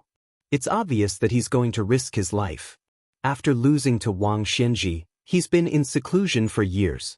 His realm must have improved a lot. You should pay more attention to him. Don't treat him like a cat or a dog. However, Luo Yang's words made Su Fengnian choke. Can he be compared to Dong Tai? Su Fengnian's eyes and ears were very clear. He didn't know why he didn't notice Lu Haosher's presence. Could it be that this old dog from the Zhao family thought that Song Nianqing alone was enough to kill him? The sword mound of the Wu family and the Dongyue sword pool had never been regarded as factions of the martial arts world. Aside from the fact that few people from both sides traveled to Jianghu, the other reason was that these 2 giant trees of the sword forest were simply too tall. Even a sect like the Snowy Manor, which was second to none in the province, could only bow its head before these 2 behemoths. After the sword mound of the Wu family defeated 10,000 riders with 9 swords, it declined from its peak. The Dongyue sword pool had always wanted to suppress the Wu family, which was known to be the best swordsman in the world. They even took the initiative to flirt with the Liyang imperial court. Li Yibai, the leader of the younger generation of the sword pool, appeared at the Snowy Manor with 18 sword maids to promote the Wild Goose Castle. Su Fengnian didn't have a good impression of the sword pool, but he treated Li Yibai quite well. When he first traveled the Jianghu, he saw an honest man from afar. His moves were simple and not flashy. At that time, Su Fengnian didn't think that it was a high-level swordsmanship. He only thought that this man was good and didn't put on airs. Later, he found out that he was a talented swordsman who had the potential to become the leader of the sword pool. Therefore, when he attacked the Snowy Manor, he only found trouble with the Spring Invitation Cottage and the Wild Goose Castle. Li Yibai's master, the current leader of the Dongyue sword pool, Song Yinqing, left the sword pool for the first time in nearly 30 years. He took 14 famous swords with him. It seemed that he wouldn't stop until he took Su Fengnian's head. Su Fengnian asked softly, "Why don't you wait for a while and let me test his strength?" Luo Yang sneered and said, "Are you afraid that I will easily kill Song Yinqing and alert the enemy, and Lu Haoshi will become a coward and ruin your plan of being the Oriole behind? I find it strange. With your current skills, fighting Master Lu Hao is like hitting a rock with an egg. Well, do you want me to help you when you are beaten half to death? Let me say this first. Even if I help you, it will be after Master Lu Hao kills you, and then I will help you collect your corpse." Su Fengnian grinned and smiled brightly. "I'm not that particular. I just feel that since there is going to be a fight, there is no reason for me to hide in the back." Luo Yang clicked her tongue and said, "I remember now. Outside Dunhuang, someone defended the city gate with a sword and blocked hundreds of cavalry. Then he swaggered into the city. How impressive!" Su Fengnian said shamelessly, "A real man doesn't talk about his past glory. Why are you talking about this?" Outside the window, groups of armored cavalry appeared on the street. Without any explanation, they drove the people out of the city. At first, there were some rich noblemen and scholars who cursed and swore. In the end, they were smashed to the ground by the end of their iron spears and dragged away like dead dogs. Many of the common people who stayed in their homes were also unable to escape. In the bitter cold winter, they were driven out of the city gate in groups. Some of the members of the big families in the neighborhood were also not lucky enough to escape. After the confluence, they wanted to gang up and cause trouble, but when they saw that the old masters of the government and county yamen were also in the group of refugees, they did not have the courage to cause trouble. Not long after, the area around the restaurant was almost empty. The diners of the restaurant had already run out. The shopkeeper did not care about the money owed by the group of ruffians and hurriedly left with his family. Some ruffians wanted to fish in troubled waters. While the people in the city were empty, they went to the rich people's houses to steal some antiques and valuables. As a result, the patrolling cavalry from outside the city saw them and killed them on the spot. A few ruffians with nimble legs saw that the situation was not good and tried to escape by jumping over the wall. They were directly shot by arrows and turned into hedgehogs. For a moment, the people were even more anxious. They did not know what had happened. They all thought that there was going to be a war again. The old people who had experienced the war of the spring and autumn period were frightened and cried. The women and children who came with their ancestors were also crying. The people on the street scattered. The old man in green with a pile of swords on the back of his horse was very eye-catching. When Su Fengnian stood up and looked at the street, the old man also looked up. After their eyes met, Song Yinqing did things quickly. Without saying anything, he let go of the reins and took a long sword from the horse's back. He gently drew a half arc in the direction of the second floor of the restaurant. Chapter 848. Su Fengnian had jumped up high the moment Song Yinqing made his first move. He held the beam of the room with one hand. Luo Yang, who was sitting on the chair, was much more elegant than him. She didn't move at all. That crescent-shaped sword aura sliced through the outer wall of the restaurant like cutting tofu and went straight for Luo Yang. Luo Yang gently pushed that colored glaze cup with one finger. It slid forward an inch on the table. The person, the table, and the chair were like a fish cutting through the ripples, forcing the sharp sword aura to slide to the sides. This sword aura cut through the back wall of the restaurant and pierced through the clouds for more than 30 meters before it slowly dissipated. Half of the restaurant slid down at an angle. Some tiles and broken wood bounced off several meters away from Luo Yang. Su Fengnian naturally wouldn't fall with the collapsed restaurant. He let go of the beam and landed beside Luo Yang. He glanced at this woman who made him speechless and didn't know what to say. Su Fengnian could take Song Yinqing's probing sword attack head-on. Of course, it wouldn't be as easy for him as it was for Luo Yang. Moreover, Song Yanqing's first move was more of a greeting than a fight. It had the flavor of the sword pool welcoming guests with peaceful means before resorting to force. After reaching the finger-profound realm, his control of qi was much better than that of the Vajra realm. Luo Yang played her flute beside the spring god lake. She could sense the level of everyone's realm through the flute's sound. It was the trick. Only Luo Yang dared to take Song Yanqing's sword attack head-on. After Song Yanqing's first move, as long as the opponent took it head-on, he wouldn't be able to accurately deduce the opponent's realm. Instead, he would be able to roughly know the opponent's realm. Then the second and third sword attacks wouldn't be inferior to the opponent's, which would be more beneficial to his sword heart illumination. The restaurant became like a simple tavern without any shelter, revealing the man and woman on the second floor. Song Yanqing was just like the rumors. He immediately sheathed his sword and placed one hand on the other scabbard. He asked loudly, "This old man is Song Yanqing of the sword pool of Dongyue. May I ask who is upstairs?" The person the old grandmaster asked seriously was naturally not His Royal Highness, who the world knew. In the Jianghu, regardless of whether it was an expert or a novice, most people had the habit of asking about the details of their opponents. What their nicknames were, who their masters were, and what their backgrounds were. This wasn't an unnecessary move. Apart from those nobodies who liked to give themselves famous nicknames that could be ignored, the rest of the people in the Jianghu were quite rare to have nicknames that weren't vulgar. They all relied on their abilities and gold and silver to earn their nicknames. Everyone in the Jianghu was in the same profession. Whether it was to make a living or to make a living, being kind to others wasn't a wrong thing to do. When faced with people who had been famous for a long time, most people didn't want to offend them to the point of death.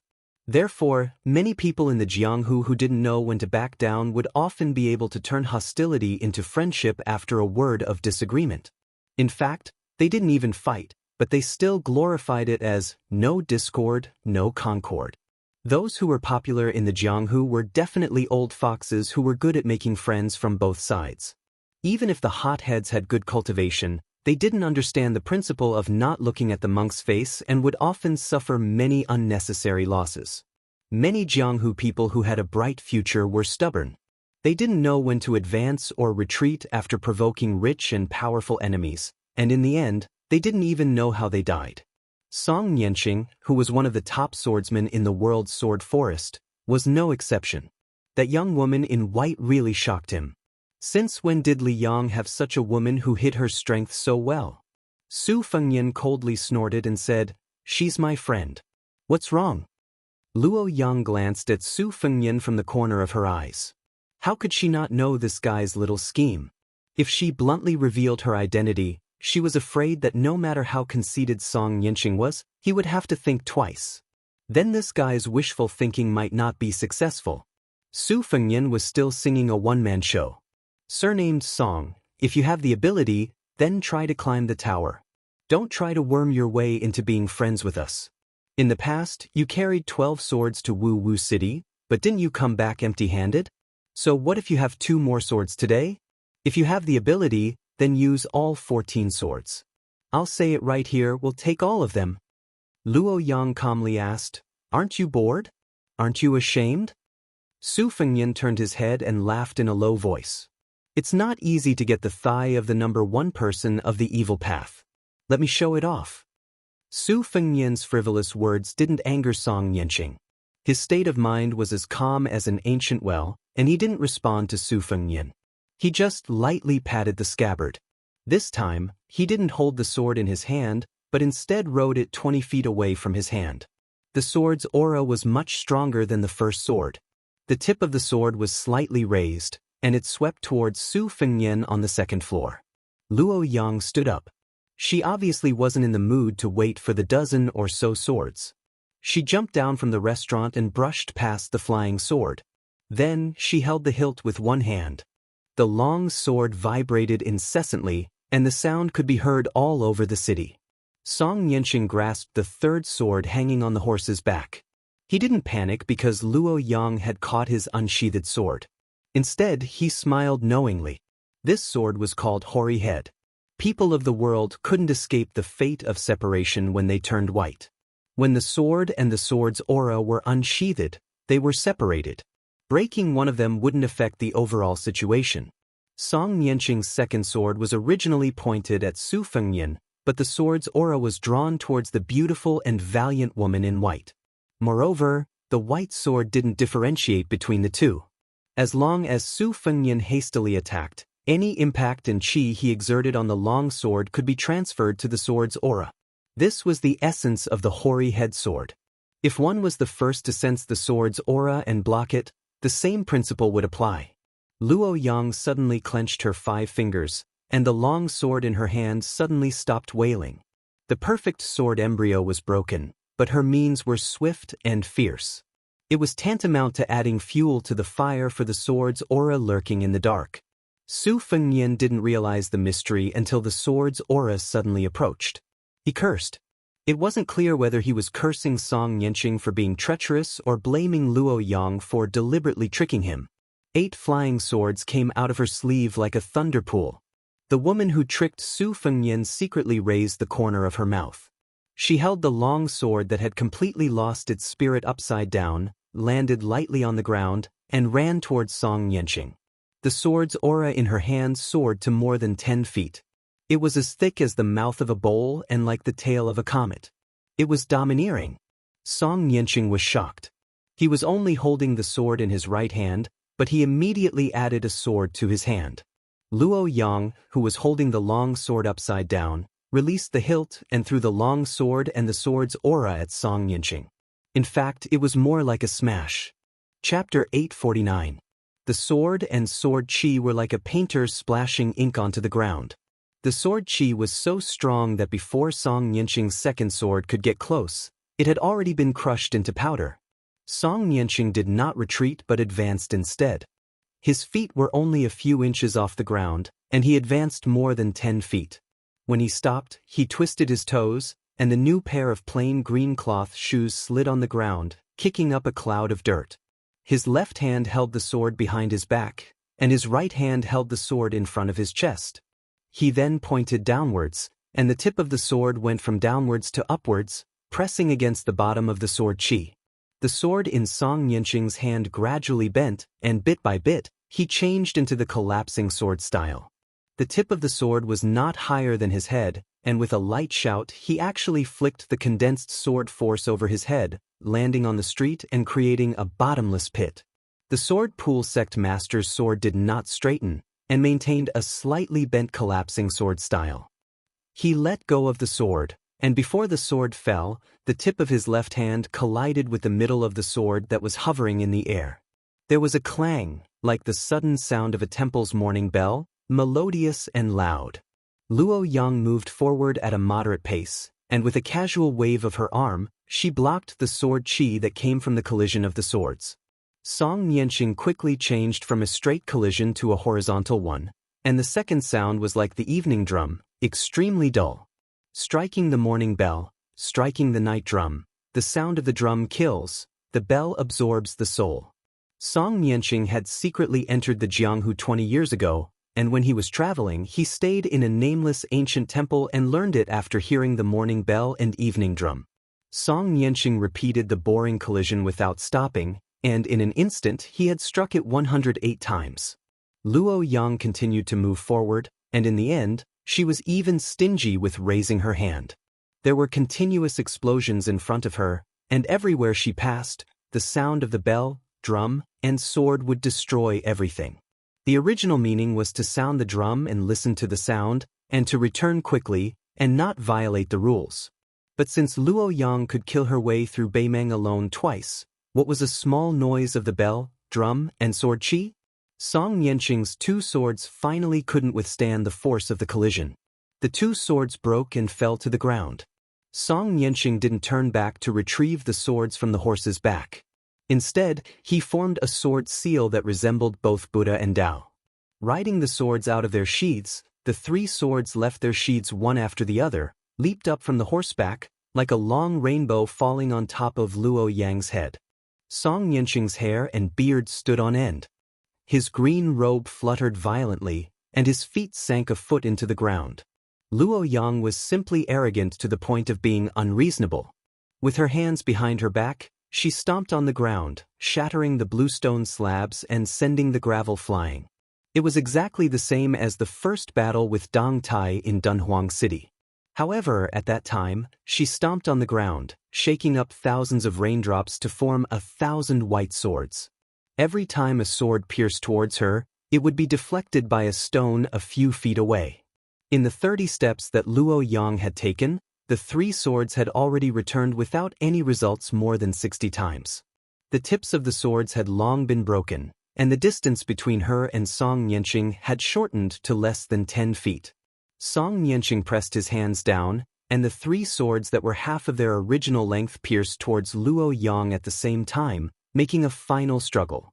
Luo Yang brushed her hand and casually grasped the 3 flying swords that were like arrows at the end of their flight. She continued to move forward slowly. However, unlike the first sword that was crushed by her on the spot, the 3 swords didn't lose their vitality in her hand. Instead, the sword qi grew like bamboo shoots after the rain, thriving and thriving. Luo Yang looked down as she walked slowly. Even though she sensed the scene of a snake devouring an elephant in her hand, she didn't have any response. The sword qi of the 3 swords took root in her palm.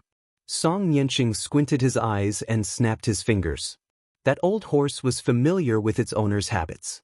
It trod lightly on its hooves and came to the side of the elderly man. Song Nianqing took out the only sword with a sword tassel among the 14 swords.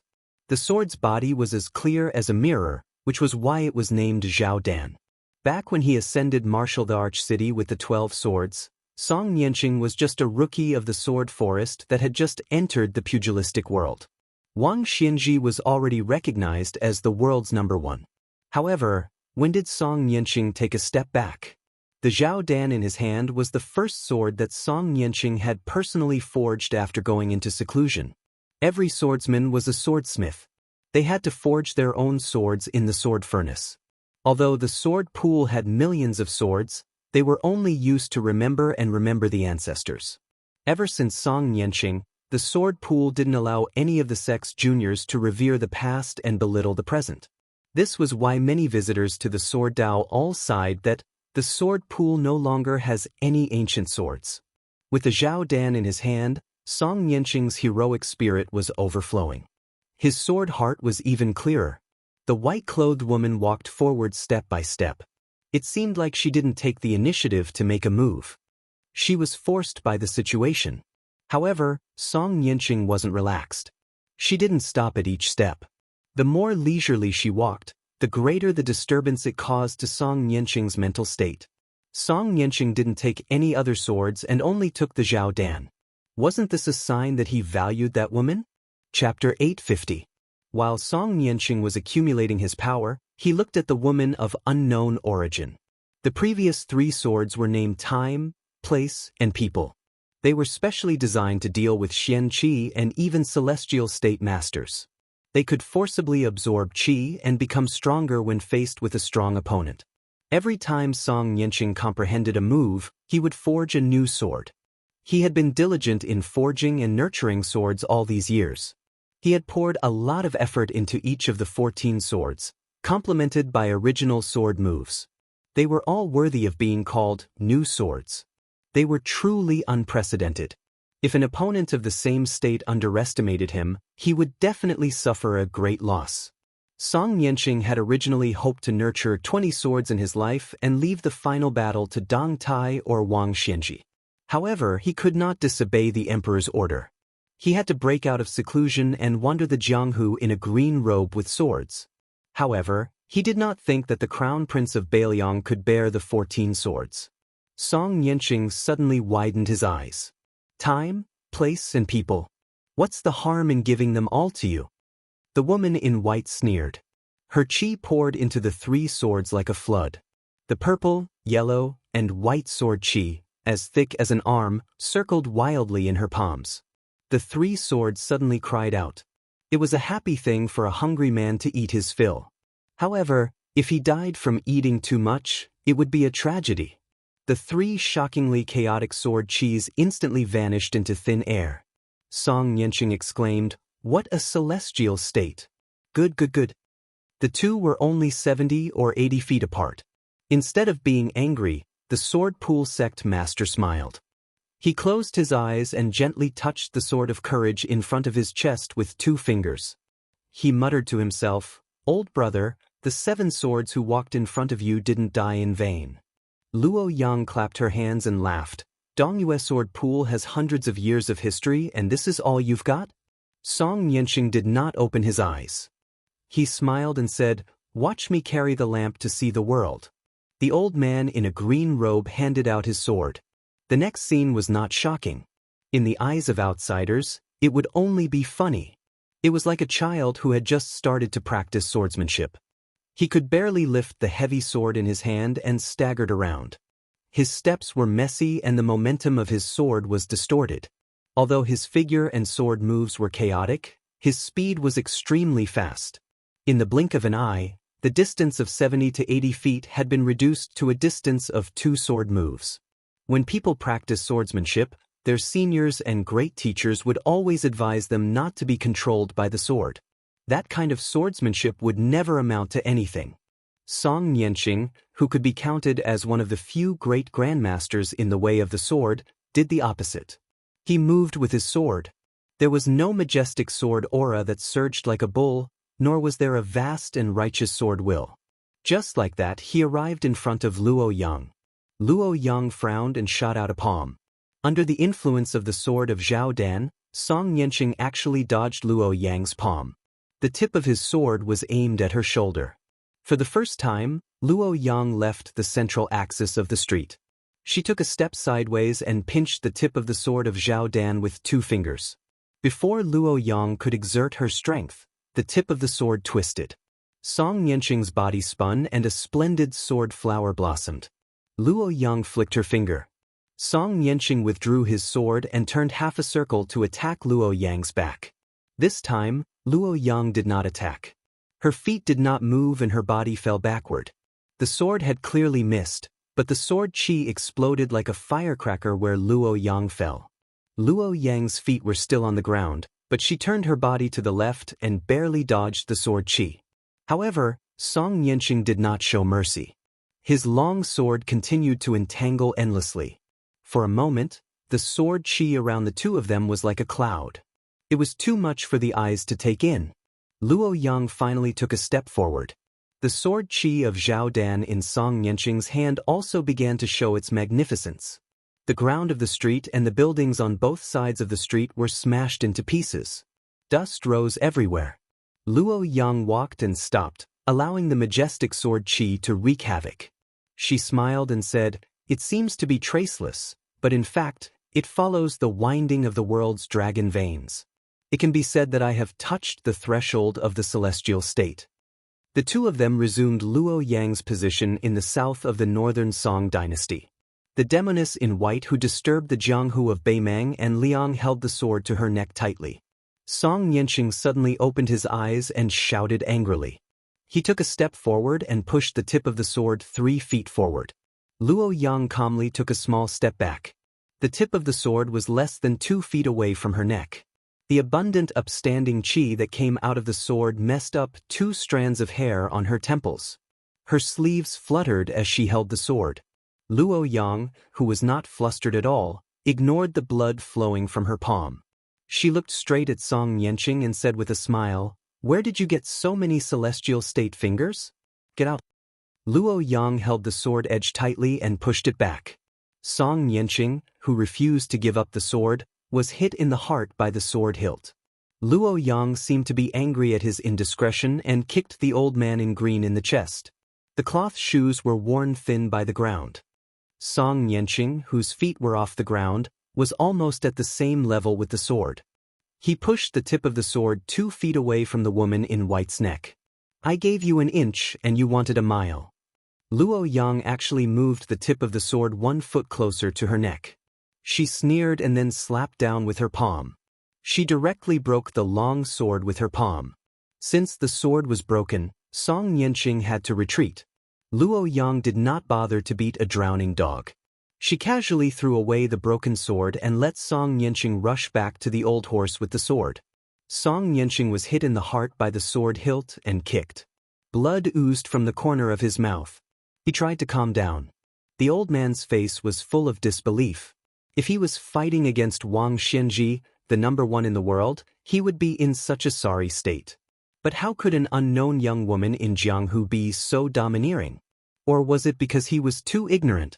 What the woman in white said next really made Song Yanqing flustered and exasperated. As an old man who occupied a place in the sword world, no matter how good he was at maintaining his composure, he could not stay calm. I'll teach you how to use the sword. Chapter 851. On the second floor of the restaurant, Luo Yang added fuel to the fire of the sword qi that was connected to the sword. The sword qi instantly surged, startling Su Fengyan. He hurriedly manipulated the 8 swords to form a lightning pool to defend himself. The sword qi and the sword qi seemed to be fighting against each other. The sword qi struck the flying swords, producing incessant tinkling sounds. Su Fengyan's actions were also unexpected.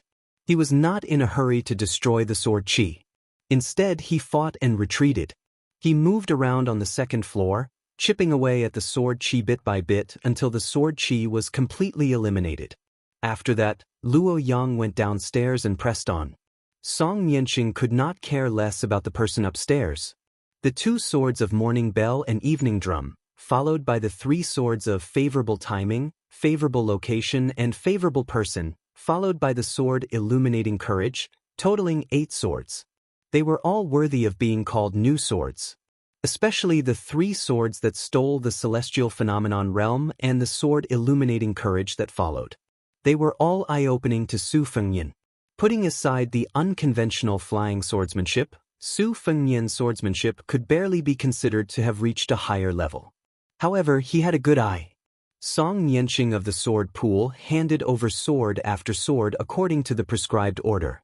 Even though Su Fengyan had been carefully guarding against Master Lu Hao, who was hiding in the shadows, he did not dare to take his eyes off of it. Looking at swords was like admiring calligraphy.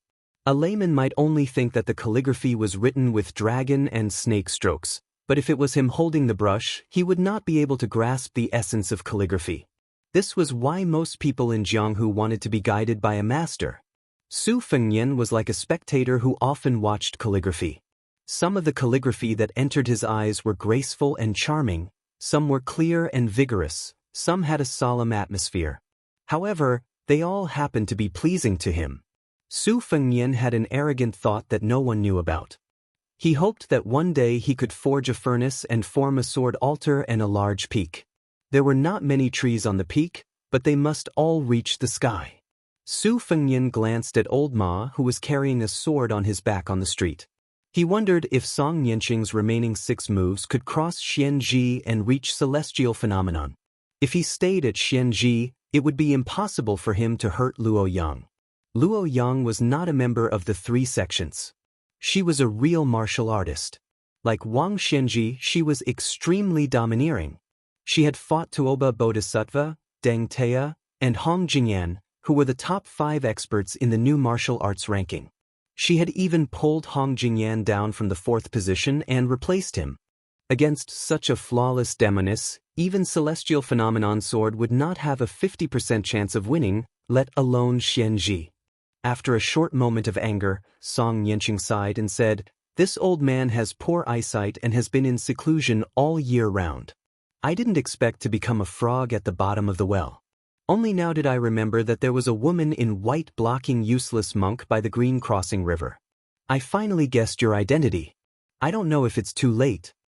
Luo Yang said she wanted to teach Song Yanqing a sword, but she did not take out a sword from anywhere. She also did not use any external object to make a sword. She just put her left hand across her chest with her palm facing up and her right hand slowly pressed down. Song Yanqing, who was standing beside the horse, looked up at the gray sky. He wiped the 6 swords hanging on the horse's back.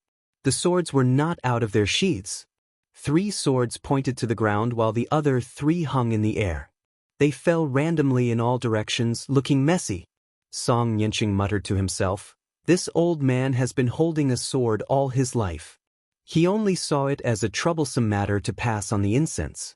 He was afraid that it would delay the progress of his swordsmanship.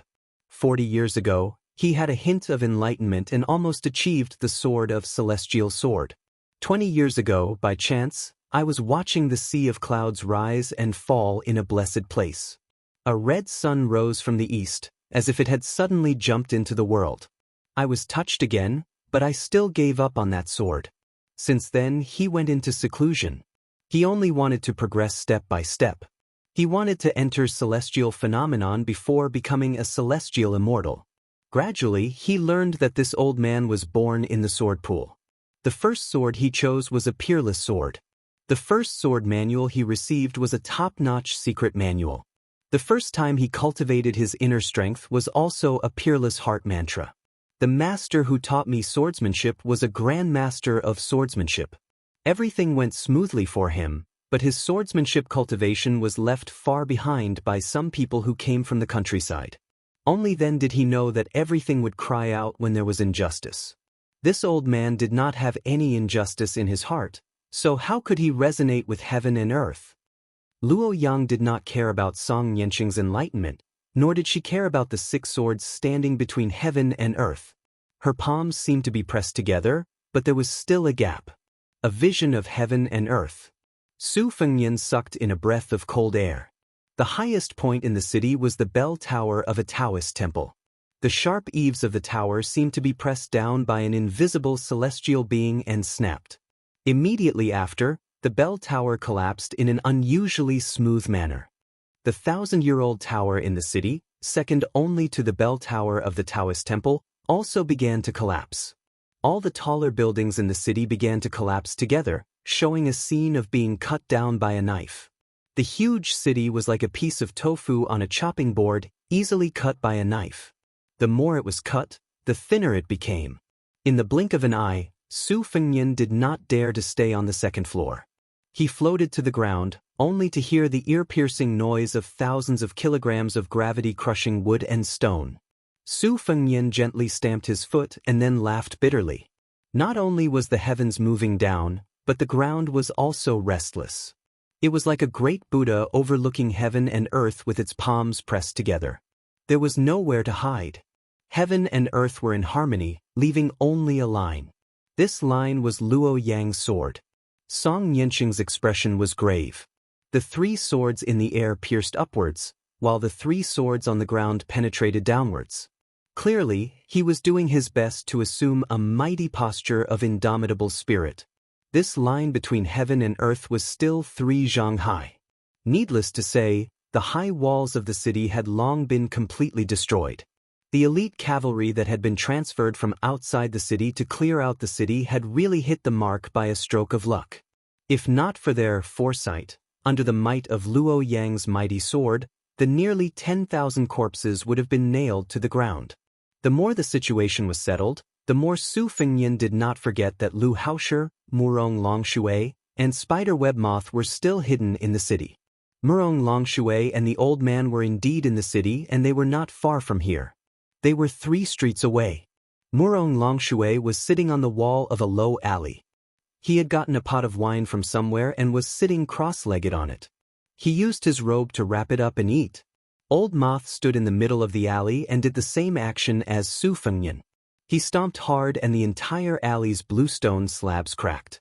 The old man sighed and said, "Who would have thought that after the battle between Luoyang and Bodhisattva Tuoba in the icy plains of the extreme north, his methods had become even more vicious. Princess, with her here, do we still have to interfere? I'm just afraid of pulling chestnuts out of the fire. Before we can eat the roasted chestnuts, we'll get into trouble instead." Murong Longshui bent his finger and flicked a few peanuts, one near and one far. He watched them explode and said, "This immortal's method of controlling heaven and earth is the same as borrowing a sword from the Great Snow Plateau. After all, it's not invulnerable. Sword, immortal swords are invincible. You and I are destined to be discovered, but it's not impossible to fight for a chance of survival. Right now, I'm just afraid that the guard dog of the Zhao family in Great Peace City will act shamelessly and insist on waiting for Luo Yang to deal with us before making a move. But then it'll be even harder for him to kill Su Fengyan. It'll depend on Lu Haosher's decision. Presumably, Su Fengyan's head should be worth more than the 2 of us combined. Besides, I heard that this old man has a personal grudge with the Bailiang. In short, let's watch from afar. Luo Yang's temperament is unpredictable. If we annoy her, I don't want to die in Liyang. Murong Longshui landed softly in the alley. Old Moth had already left quickly. The tall and strong Junju glanced at Old Moth's hurried back and smiled. On the street, Song Yanqing's 3 swords in the air started to fall, the 3 swords in the ground started to rise. All 6 swords trembled and wavered. Song Yanqing closed his eyes and focused. A person had 7 orifices. Every time a sword broke, the sword master, Song Yanqing, would bleed from one orifice. When all 6 swords were broken, Song Yanqing's eyes, ears, and arms were bleeding profusely. The miserable state of this great swordsman was truly frightening. But Song Yanqing's expression was still calm. Since only 6 of his 7 orifices were bleeding, it meant that other than the 14 swords on horseback on the surface, the number 1 of the sword pool, Song Yanqing, most likely had another sword hidden. When Song Yanqing finally spoke and attacked, Su Fengnian, who was most likely leaving behind his last words, had only guessed half right. The Junju and Old Moth were in the city, but Lu Haosher was not hiding in the city. 10 li away from the city. An old man with an old-fashioned face stood where he was. When Luo Yang's hands began to close the sky and the earth, he began to move his feet extremely slowly. The first step was not even half of an ordinary person's step. The second step was slightly faster, no different from an ordinary person's. The third step was the distance of an ordinary person's 2 steps. And so on and so forth. The sky and the earth were like thunder, rushing towards the city. Chapter 852. Shenjiafang was one of the best villas in Tianyuan. It had many people, deep mountains and remote rivers, and cultivated diligently while avoiding war. Its feng shui was extraordinary. An old man and a young girl walked through the fields. It was cold and frosty, but the fields were not soft. There were some shriveled eggplants on the fields. The old man bent down to pick a few and put them in his pocket. The young girl behind him wore a cheap mink hat and looked back from time to time. The old man was still talking to himself. Don't look at the eggplants now. After being frosted, they are sweet when they enter the mouth. The taste is no worse than the crucian carp in winter and can compete with the winter bamboo shoots. Later, find a family and I will personally cook a pot for you. Shen Jiafang owed me a big favor. Back then, I was the one who picked this treasured land for them. Not to mention a few worthless eggplants, even if it was a few lives, I would have taken them away just like that. You don't look at me. Since I found Luo Yang as a helper for that boy, his life and death are 50-50. Don't stare at me. Yes, I let him fall into this trap, but he made my daughter suffer such a big loss. If I don't scheme against him, who will I scheme against? As for me, generally speaking, I don't help anyone. Even though the emperor of Dongyue indulged in sensual pleasures, I still managed to protect most of the Dongyue imperial family.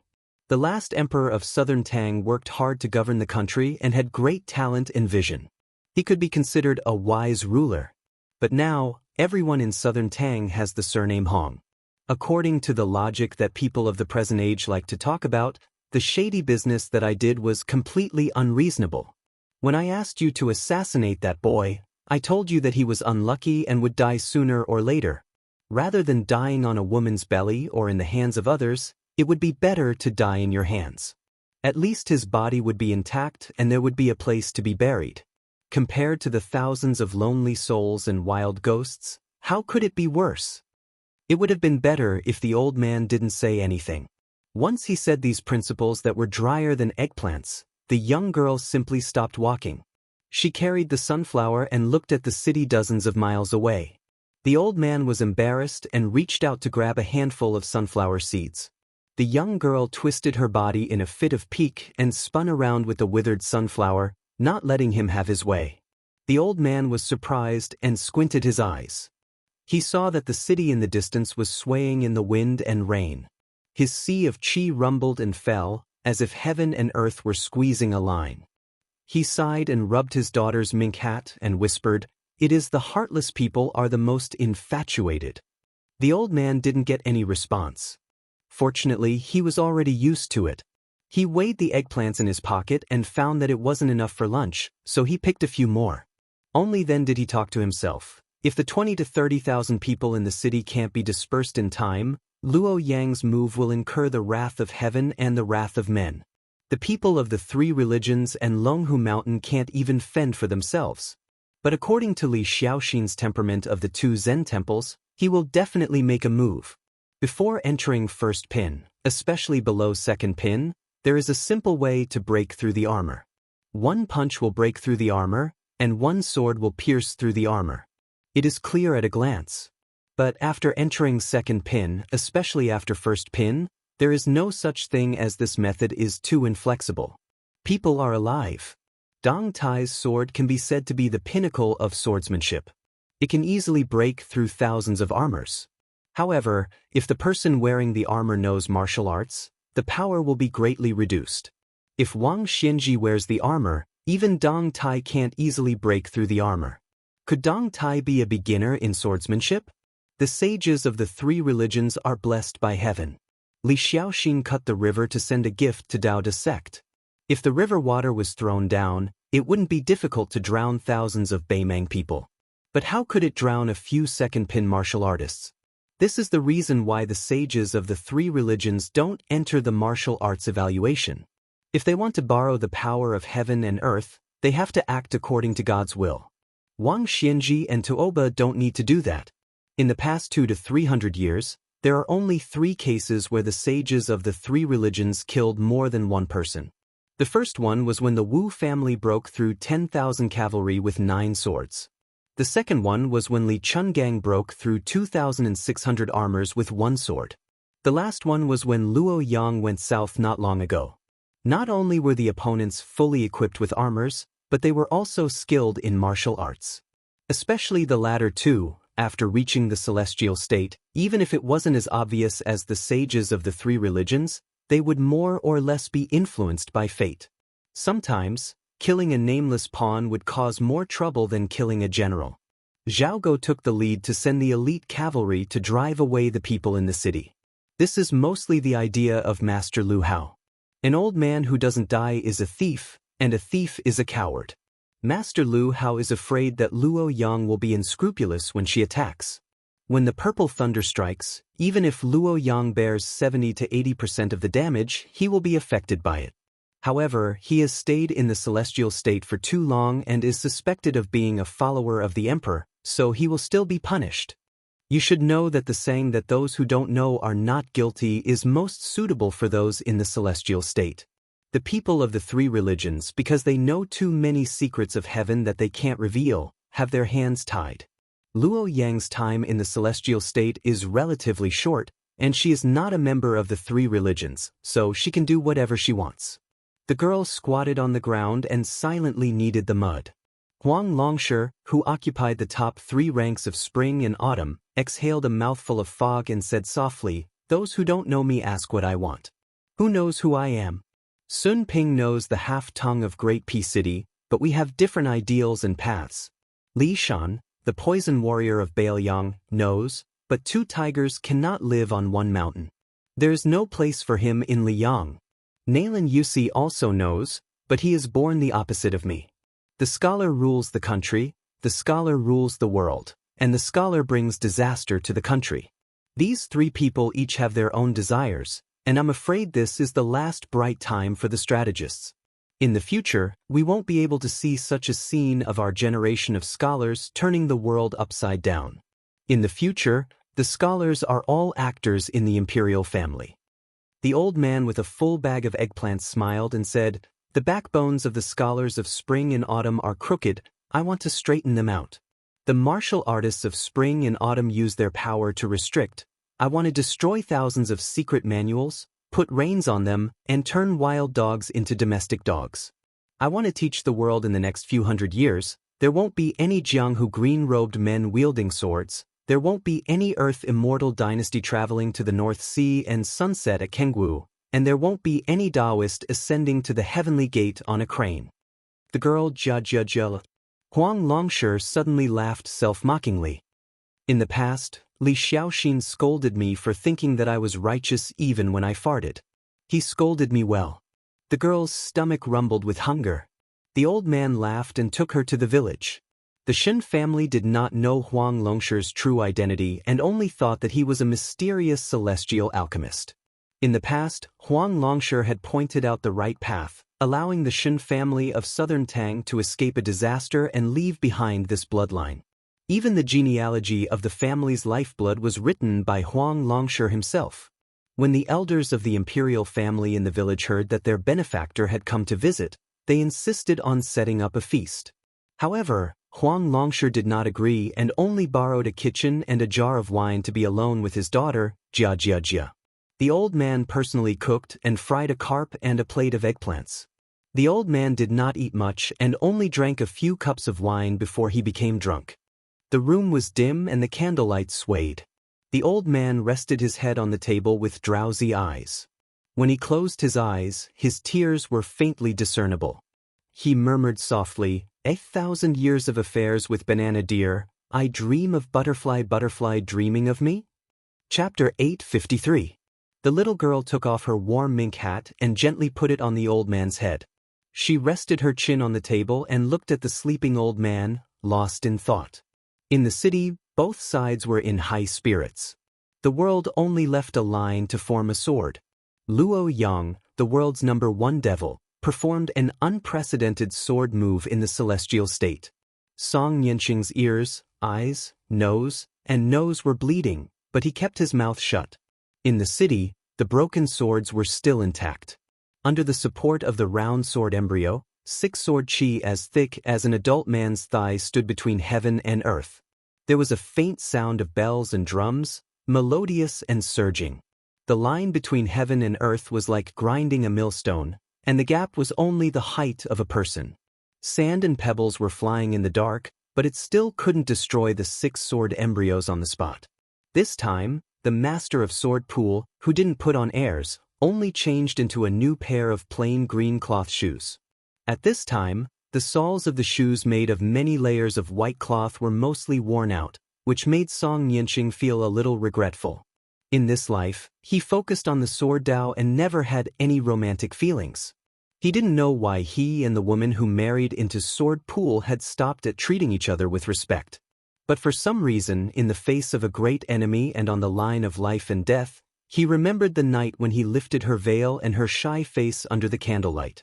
After so many years, he didn't know when she slowly became a frost-haired old woman, nor did he know when she made this pair of shoes herself. When they parted and took over the luggage that he regarded as a burden, he only thought it was natural for a woman to take care of the family. Now, he realized how good it would have been if he took over the luggage, called her nickname, and thanked her. Song Yanqing remembered many things in the past. When he was in the prime of his life, he carried 12 swords and went to the martial emperor city in high spirits to challenge the world's #1. When he left home, she didn't say much. She just smiled and helped him tidy his clothes carefully. She walked him to the door and stood there alone, not waiting for him to turn back. Later, when Song Yanqing returned home, he passed by her with a cold face. She wanted to say something but stopped. She just squeezed out a clean smile without any grievance. In the past, Song Yanqing had always been indifferent, so it was inevitable that he would feel a little gloomy. Why had he found such a dull and boring woman? How was she worthy of his sword? This fatal absent-mindedness should have caused Song Yanqing's accumulation of power to be thwarted. Unexpectedly, in that moment of absent-mindedness, for the first time in his life, he felt guilty. Song Yanqing only felt that his sword heart was as clear as glass in that instant. Outside the city, there were originally more than 100 sword pool swordsmen carrying huge sword sheaths on their backs. Before Luo Yang made her move, they had already begun to gallop around the city. Wherever they passed, flying swords would fly out of their sheaths and float in the air outside the city walls, stopping and not falling.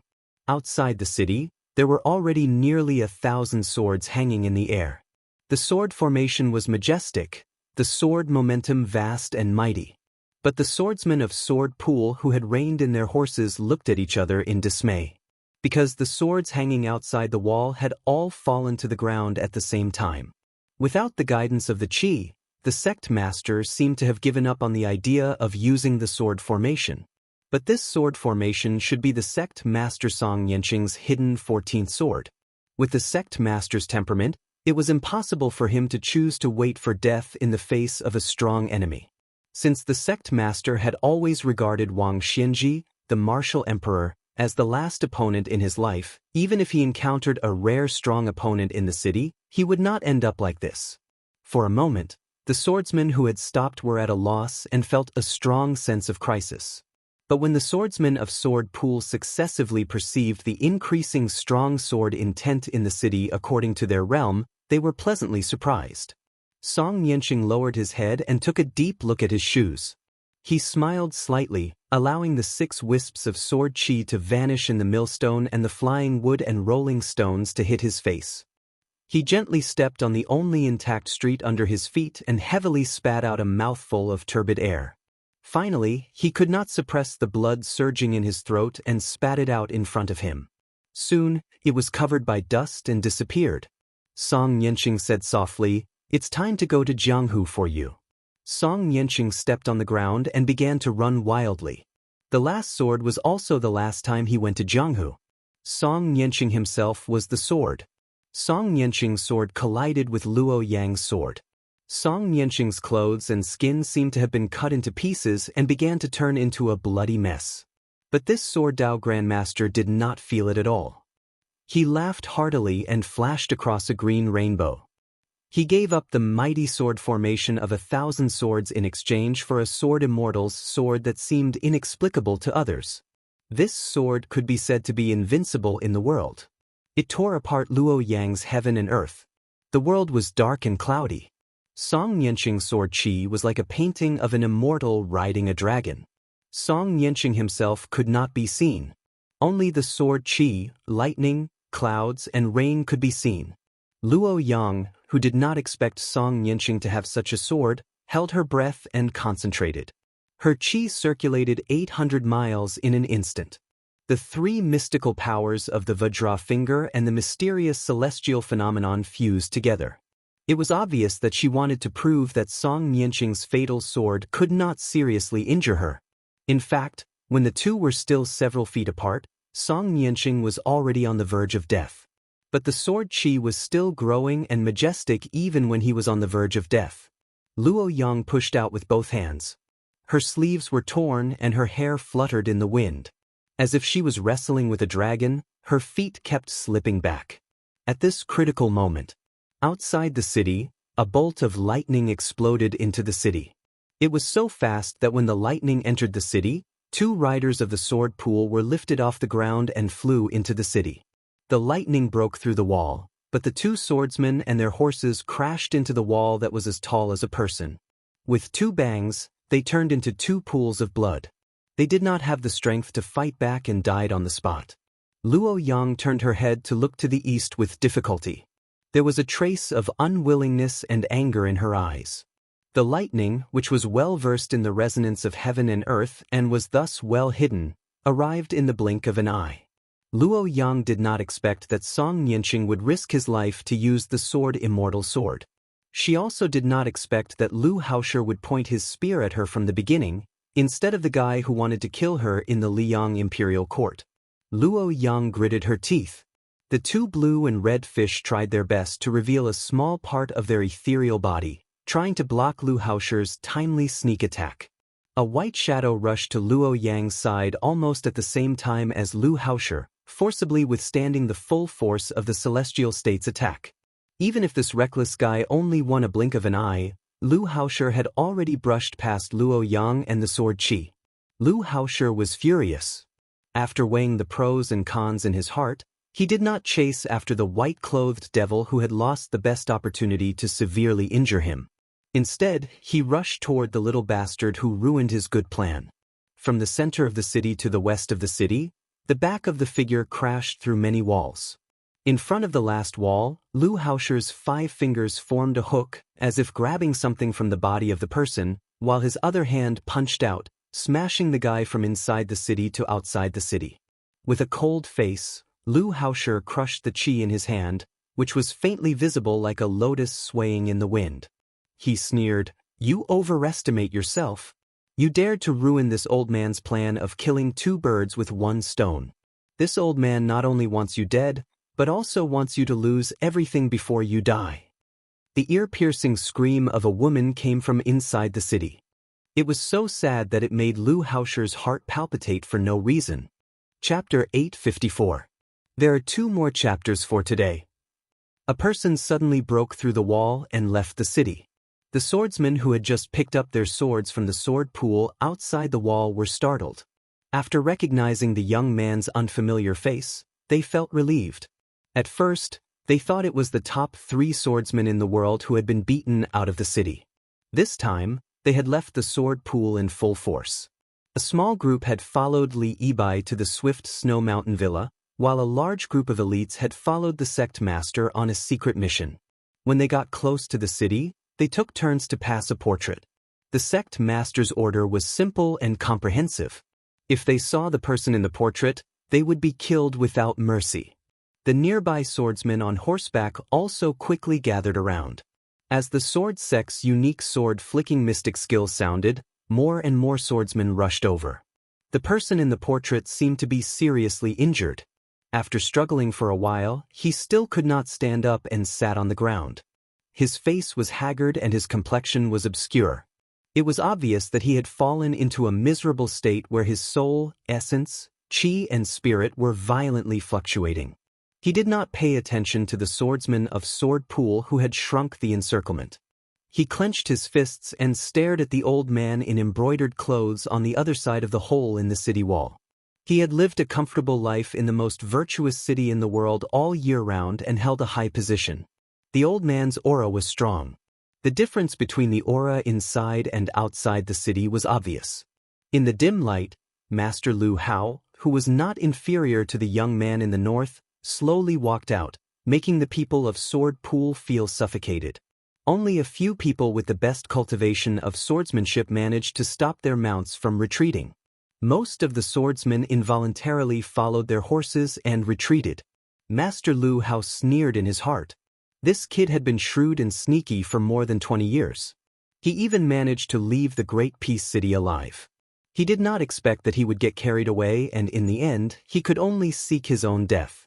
If he had not blocked the side of the female devil, Master Lu Hao could have cooperated with Song Nianqing's Earth Immortal Sword and seriously injured the new leader of Zhulu Mountain.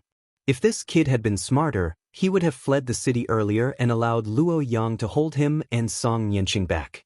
Although there was a slim chance of survival, there was still a slim chance of survival. Since this kid did not want to die, Master Lu Hao would not be courteous to him. During the 4 to 5 li journey, Master Lu Hao, who was a master of celestial state, not only dispersed the kid's vigorous chi that was desperately protecting his body, he also took the opportunity to pull out the half-opened big yellow lotus from his dantian. This was an unexpected surprise. Even Master Lu Hao, who was used to seeing storms, could not help but laugh to the sky. He had worn out his iron shoes to search for something, but found it without any effort. Back then, he had failed to kill that female sword immortal in the capital. All these years, he had been unable to eat or sleep in peace. Now, not only was Lame Su's lifespan almost up, if he could kill this young man who should have died in the womb back then he would have no more worries. The Lu family of Nanyang, who worshipped him as their ancestor, might not necessarily be unable to surpass him and become a new noble family that rose after the smoke of war. Lu Haosher walked from the inside of the city to the outside of the city. From the moment he took away the golden lotus that was the foundation of the Great Yellow Court, he did not stop for even a moment. His hands that came out of his sleeves were constantly and secretly tapping his fingers, completely tearing apart the chi around the young man so that he could no longer create a new climate. The 2 great masters of Great Peace City, Han Diaosi was in the open while Lu Haosher was in the dark. Their identities were completely different and their methods were completely different. However, there was one thing that they were very similar, and that was that they were too lazy to care about the righteousness of Jianghu. They were very practical, just like the political skills of the blue-eyed Zhang Julu. Lu Haosher was not indecisive because of his identity as a senior, and did not let his guard down because victory was in his grasp. He watched as the white-haired young man's chi gradually faded under his fingers. Lu Haoshi's eyes burned with passion, as if he had opened a jar of wine that had been in the cellar for more than 20 years. Su Fengnian struggled to stand up, but Lu Haoshi, who was watching coldly from the side, kicked him in the air. It was as if he had been kicked in the face, and he fell back a few feet. Lu Haoshi continued to move forward. Every step he took seemed to be very casual, but in fact, it would affect the weather of heaven and earth. As he stepped heavily on Su Fengnian's body and chaotic qi, Lu Haoshi calmly said, "The otherworldly item that helped you in Great Peace City swallowed the purple gold qi of the first heavenly master of Dragon Tiger Mountain at the Spring God Lake. Right now, it is full and has not finished digesting it. It is at the moment when its yin and yang are alternating. Since you want to use it as a trump card to deal with this old man, then you should obediently avoid it and obediently act like a grandson. Why did you help the woman of Zhulu Mountain take that blow from this old man? Even if it could endure for a few more hours, it would still be better than this situation. It could only watch helplessly on the side as it suffered together with you. It could only continue to instill cultivation into you in a futile attempt to prolong its life, allowing this old man to step on both your body and its soul. Although this old man has killed countless people in his life and has countless famous experts, it is still the first time he has killed a celestial phenomenon expert so casually by working together with that human cat. How interesting." Lu Haoshi continued to move forward step by step. Every step he took, Su Fengnian would let out a muffled sound, and a cloud of dust would rise. Lu Haoshi stopped and stomped heavily on the ground. Su Fengnian's body immediately sank into a large pit. The swordsman from Sword Pool, who had taken the initiative to move away, only saw a hand at the edge of the pit.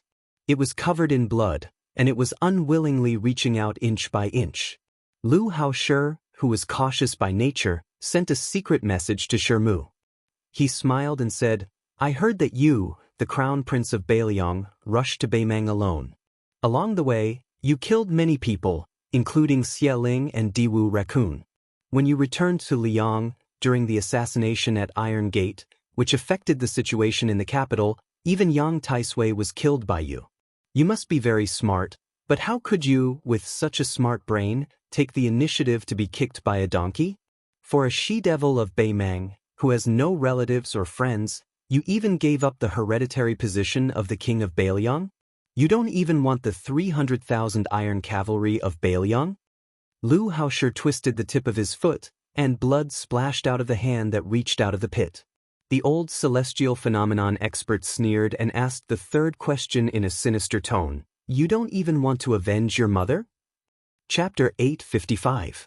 Su Fengnian could almost only hear the sound of his own heavy breathing. Lu Haoshi's three questions caused his eardrums to vibrate, and it was as if a bell was ringing in his heart. Su Fengnian did not dare to cut off the telepathic connection with the red-robed otherworldly item. It was not because he was afraid of death, but because he was afraid that Su Ying would be stubborn and die before him. After breaking the wall and falling to the ground, he had a hidden thought. He hoped to use the opportunity to temper the purple gold fate in Su Ying's body. Not only could he stall for time, but he could also let Su Ying recover her realm in advance. Unexpectedly, Master Lu Hao was a cunning old fox. Every step he took was full of mysteries. He only hurt Su Ying's skin but not her skin. He was indeed the old tortoise who had been hiding for the longest time in the celestial state. Su Fengnian turned over and lay flat in the pit. He forcibly cut off his connection with Su Ying's spirit and looked at the gray sky. His vision was blurry. Ever since he picked up the saber again, as long as he was determined to achieve something, he would advance step by step. He was afraid of death, so he did everything he could to cultivate the saber and nurture the sword. After reaching the first rank of Vajra, he obtained the Great Vajra, Pseudo-Finger Mystery, and used all his fate to enter Pseudo-Celestial State. He stumbled his way up and fell again and again. There were gains and losses, and he did not even have the time to be complacent. Now that he suddenly looked back, he realized that he had achieved many feats that he did not even dare to imagine before he started practicing the saber. Su Fengnian slowly closed his eyes and thought of something Su Shao said. No one deserved to die from the beginning, and no one could not die. Su Fengnian's mind suddenly flashed with a picture of the spring god lake that he desperately wanted to remember but could not. Su Fengnian, whose consciousness was blurred, was instantly immersed in it as if he was in the picture. It was a boundless autumn with golden wheat as far as the eye could see, and a gentle breeze blew. On a small path, there was a woman walking in front. She stretched out her slender hand and gently brushed the wheat, leaving an unforgettable back view. Su Fengnian's body somehow had a lofty feeling that the great Qin kingdom was destined to last forever. Su Fengnian looked down and held a heavy wheat in his hand. He suddenly raised his head, and the woman happened to turn her head. Just as he was about to see her face, the picture suddenly shattered and everything disappeared with the wind. He reached out to grab her, but the harder he tried, the more he failed. He only heard 2 words with a strange accent and yet contradictory as if he had heard them thousands of times. Huang Longshi, who was clearly dead drunk, slowly opened his eyes. The candlelight burned and occasionally made a faint sound like soybeans cracking. His daughter had long disappeared. The old man sighed in his heart. After he was chased out of the Shangyin Academy, he had told the emperors and ministers of the Spring and Autumn Kingdom countless hateful things. Unfortunately, they all loved to listen to him and were intoxicated. However, he had finally found a daughter who was willing to listen to him speak the truth, but she did not like to listen to his nagging. Huang Longshi poured himself a bowl of wine and took a sip. He picked up a very tasty braised carp with his chopsticks. Of all the flavors, spicy was the most important. If it was not spicy, it would be tasteless. This time, he acted as a matchmaker for Zhulu Mountain and West Chu. He acted as the middleman. Chao Changqing was the guest of Zhulu Mountain, while Zhulu Mountain provided money and manpower for the restoration of West Chu. He was busy, but it was only to delay the opportunity for the Zhao family to unify the world. Huang Longshi knew that everything he had done in this life was just to take advantage of the situation. Huang Zhentu, Wang Mingyun, Shenyuan Dandan, Li Chungang, Yang Taisui, Han Shengxian, Song Yanqing, including Lu Haoshi, Zhao Huangchao, Gu Jiantang, and so on, who most likely would not have a good ending.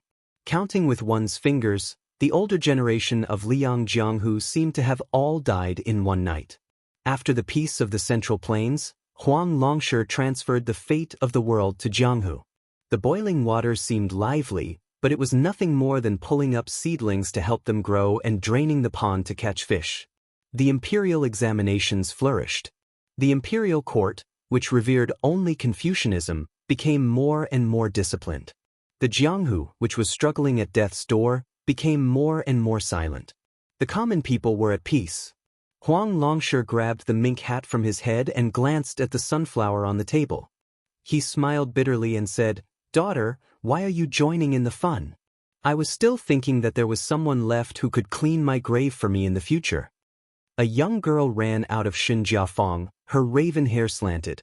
Outside the small city of Liang that was not even worth mentioning, Luo Yang got rid of Song Yanqing a little faster than Lu Haoshi expected. This was usually negligible, but here it was enough to turn the world upside down. In the history of the world, there were only a few sword immortals who had become land immortals. Many sword immortals only had one sword or one move that reached the land immortal realm. Wei Chao, the sword immortal of the previous dynasty, was like this. Song Yanqing's sword was unstoppable. In Lu Haoshi's view, even Wang Xianji and Taoba would have a headache if they were to fight against it. Song Yanqing's sword was already at the peak of the way of the sword. Lu Haoshi had been influenced by Song Yanqing for a long time in the celestial realm. If he were to encounter it, he could only retreat. That year in Yan City, the woman who had reached the land immortal realm was able to escape unscathed with that sword. It was enough to show the supreme power of the land immortal realm. Song Yanqing's sword that broke through 2 realms without any warning was undoubtedly a great harvest for Lu Haoshi. It also made Su Fengnian and the woman in white suffer. In Lu Haoshi's original plan, since he had sensed the existence of Luo Yang, he could only take advantage of the situation. After entering the city, no matter if he killed or seriously injured Su Fengnian, he could only retreat after one attack. Lu Haoshi admitted that he had no chance of winning against Luo Yang, who could combine the heaven and earth into a single line of sword. It was the same when he met her before. However, after she took Song Yanqing's sword without hesitation, Lu Haoshi did not think that there was such a big disparity between victory and defeat. The woman in white gave up the power of the sword that combined the heaven and earth and rushed to Su Fengnian's side. Her eyes were unreadable. Lu Haoshi, who was secretly drawing with his fingers, sneered, "Demon Luo Yang, who ranked 4th in the world, is actually so reckless?" Luo Yang, who had her back to Lu Haoshi, did not say anything. On the wall, a bright vermilion robe finally appeared. The otherworldly item held its head with its 5 arms and grabbed both sides of its face. Its sharp nails drew blood, and it was in so much pain that it could not make a sound. In the city, Song Yanqing, whose body was badly mutilated, staggered and sat on the ground. He reached out his trembling hands and struggled to take off his severely damaged cloth shoes. He gently held them in his arms and died in Jianghu. The black carp that Luo Yang relied on for survival had already dissipated in the sword energy in the city. Another red carp with long whiskers, which was also taken from Emperor Qin's mausoleum, appeared out of thin air. Luo Yang broke all of the dragon whiskers, and the dragon whiskers quickly merged into the blood vessels in her palm. Lu Haoshi suddenly shook his sleeves. Luo Yang in white seemed to be hit hard in the back. After shaking violently, she did not fall. She leisurely exhaled a mouthful of golden mist and said softly, "I won't wait anymore. What you gave me 800 years ago, I will return it to you today. From now on, there will be no Qin empresses or Luo Yang in this world. What will happen to you and her in the future?" Luo Yang bit her thin lips and stopped talking. She let Lu Haoshi's qi hit her back again and again. She exhaled the rich cultivation that she had accumulated for hundreds of years, which turned into a cloud of golden mist and filled Su Fengnian's body. Lu Haoshi's face changed dramatically. Without hesitation, he began to retreat. Su Fengnian slowly stood up. His eyes were golden, and he stretched his body as if he was showing off to the world. Then, he quietly looked at the woman in white in front of him and said in a mellow voice, "Luo Yang?" The woman's figure gradually swayed and began to dissipate in the wind. Tears streamed down her face, but she bent down with a smile and pulled back her sleeves. It was just like the first time they met 800 years ago, when he had yet to proclaim himself emperor, when she was in the fields and had yet to enter the palace. Using a delicate voice that the devil Luo Yang would never utter, she softly called out, "Your Majesty." Chapter 856. In Xiangfan City, there was a graceful woman wrapped in silver like a fur coat.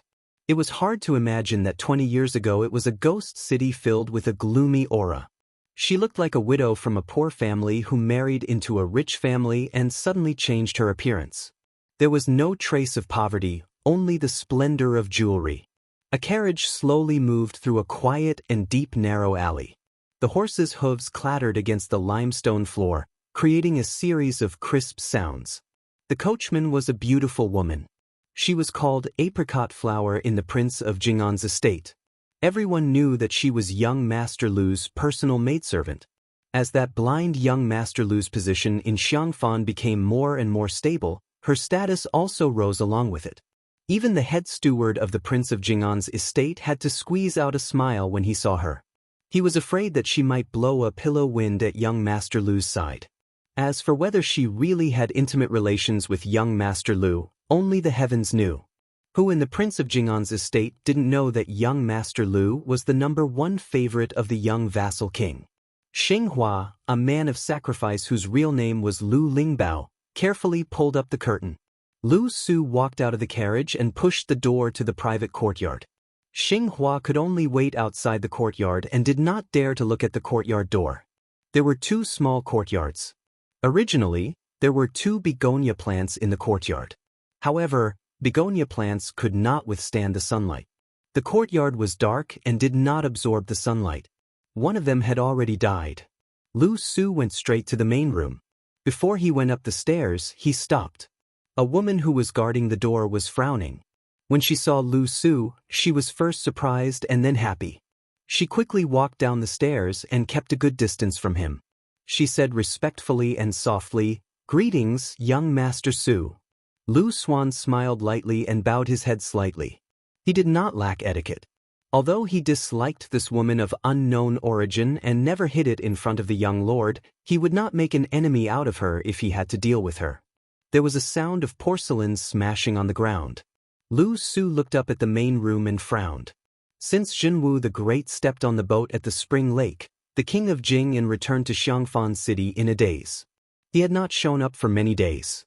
Many important political affairs that needed to be annotated by the lord were delayed.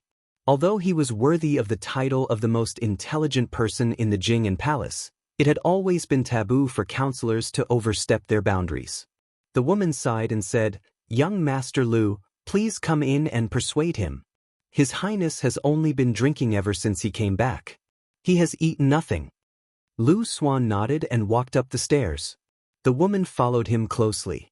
She was dignified but charming. She looked like the princess who died with the king of Jing'an. She gently pushed the door open for Lu Su. In the room, Zhao Sun's hair was disheveled. He was sitting in the corner with his back against the wall. Dozens of wine jugs were rolling around him. He smelled of wine and did not look like a lord at all. When he saw Lu Su, he felt guilty at first and then became angry. He picked up the wine jug with trembling fingers. The jug was empty. The young lord, who was almost as famous as his father in Xiangfan City, waited for a long time but did not get a drop of wine. He threw the wine jug and smashed the only remaining porcelain bottle on the shelf. Lu Xuan was blind but not blind. He was not surprised by Zhao Sun's depression. His Royal Highness had not experienced many twists and turns in his life. After he became the new king of Jing'an, his life was smooth. However, when he was on his way to the top, his dignity was trampled on by the enemy he hated the most. Lu Su did not comfort him. Instead, he turned around and took a new wine jug from the woman. He sat opposite Zhao Sun and handed it to the young lord, who only dared to hide and drown his sorrows in wine. When he heard the woman's footsteps and the sound of the door closing, he said slowly, "Crown Prince Bailiang is really the reincarnation of Jinwu Great Emperor. That is a good thing." Zhao Sun, whose eyes were cloudy, was stunned for a moment. Then he regained some clarity. He took the wine jug and stopped drinking. Instead, he stared at the true backbone of Xiangfan. Lu Su said calmly, "Back then, the theory of yin-yang and 5 elements was popular in the Shangyin Academy. Huang Sanjia claimed that Liang, who had the fire element, was going to unify the world. The nemesis of fire was water. Bailiang ruled the northwest and had the Wudang Mountain, which worshipped Jinwu Great Emperor. It was said that 800 years ago, Jinwu Great Emperor came to the world and became the emperor of the Qin dynasty. The Qin dynasty originated from the southern border of Bailiang. This was the reason why the imperial astronomer instigated the case of the white clothes in the capital. For the emperor, who did not care about the common people and ghosts, he would rather believe in the change of the dynasty and the change of the 5 elements than not. The old lord is the adopted son of Wang Xinji of the Emperor of War City. There was also the disturbance of Jinwu Great Emperor coming to the world at the Lake of Spring. I don't believe that the emperor can sit still. I believe that Wang Xinji can ignore the imperial edict, but I don't believe that Wang Xinji can resist the temptation of fighting with Jinwu Great Emperor. What other competition in the world could be more suitable than the battle with God Yujing, who had walked down from the celestial heavens, as the finale? The imperial court can tolerate His Royal Highness, who has already gained power, but it will never accept a king of Bailiang who has ambition and fate. Why don't you make a bet with me on whether Wang Xinji will leave the city in the near future? Zhao Sun's eyes lit up. He did not care about the disrespect in Lu Su's words towards the royal family. He clapped his hands and laughed. That makes sense. I won't bet, I'll definitely lose. Chapter 857. Lu Xuan stood up and patted the dust off. He said to himself, "A vassal king has been drinking for a few days. What a scandal. You are not afraid of being laughed at by Lu Su, but are you not afraid of being laughed at by women? I have only heard that men like to puff themselves up in front of the women they like, but I have never heard of a man pretending to be a coward in front of a woman." Zhao Sun smiled in relief, but he was still a bit embarrassed. Fortunately, the blind scholar could not see it. Zhao Sun put down the flagon and stood up abruptly. He straightened his messy clothes. Outside the house came a man's deep voice and suppressed coughing. Zhao Sun hurriedly opened the door. He did not even look at the face of the prince's mansion's men of sacrifice. He directly took a section of the secret letter that was secretly delivered to Jing and Palace by a carrier pigeon. After opening it, his face turned red and his handsome face was so excited that it was twisted. He read the few words of the secret letter several times before he clenched it tightly in his hand. He turned around and walked quickly to hug Lu Su. He laughed and said, "Mr. Lu really can predict the future. He is not inferior to Huang Sanjia. He is out of the city." The woman standing far away in the courtyard secretly looked over and happened to see the handsome face of the blind man who seemed to have everything under control. She did not know why, but her intuition told her that Mr. Lu, who was smiling peacefully, was not smiling. In the Shen family square, which stood aloof from worldly affairs, smoke rose in spirals from kitchen chimneys and the sound of chickens and dogs. A Confucian in a green robe with white hair on his temples walked in. He looked elegant and graceful. When he was young, he must have been a handsome man who could make many women fall in love at first sight. He stood quietly under a row of lush feng shui trees at the entrance of the village, as if he was looking for someone. Huang Longshi walked out of the house and looked at each other. Huang Longshi hesitated for a moment but still walked toward the old man in green robe. They stood together at the entrance of the village. The curved river gurgled. The scholar in green robe chuckled and said, "A few years ago, I secretly looked through the Shen family's genealogy records. Your handwriting is still the same as when you were studying at the Shangyin Academy. This time, I guessed that you would most likely appear here, so I came to try my luck." The corners of Huang Longshi's mouth twitched. "How could I have disturbed you? The West Chu Empire is on the verge of being reinstated. There are so many things that you, Chao Changqing, have to personally attend to." "I know.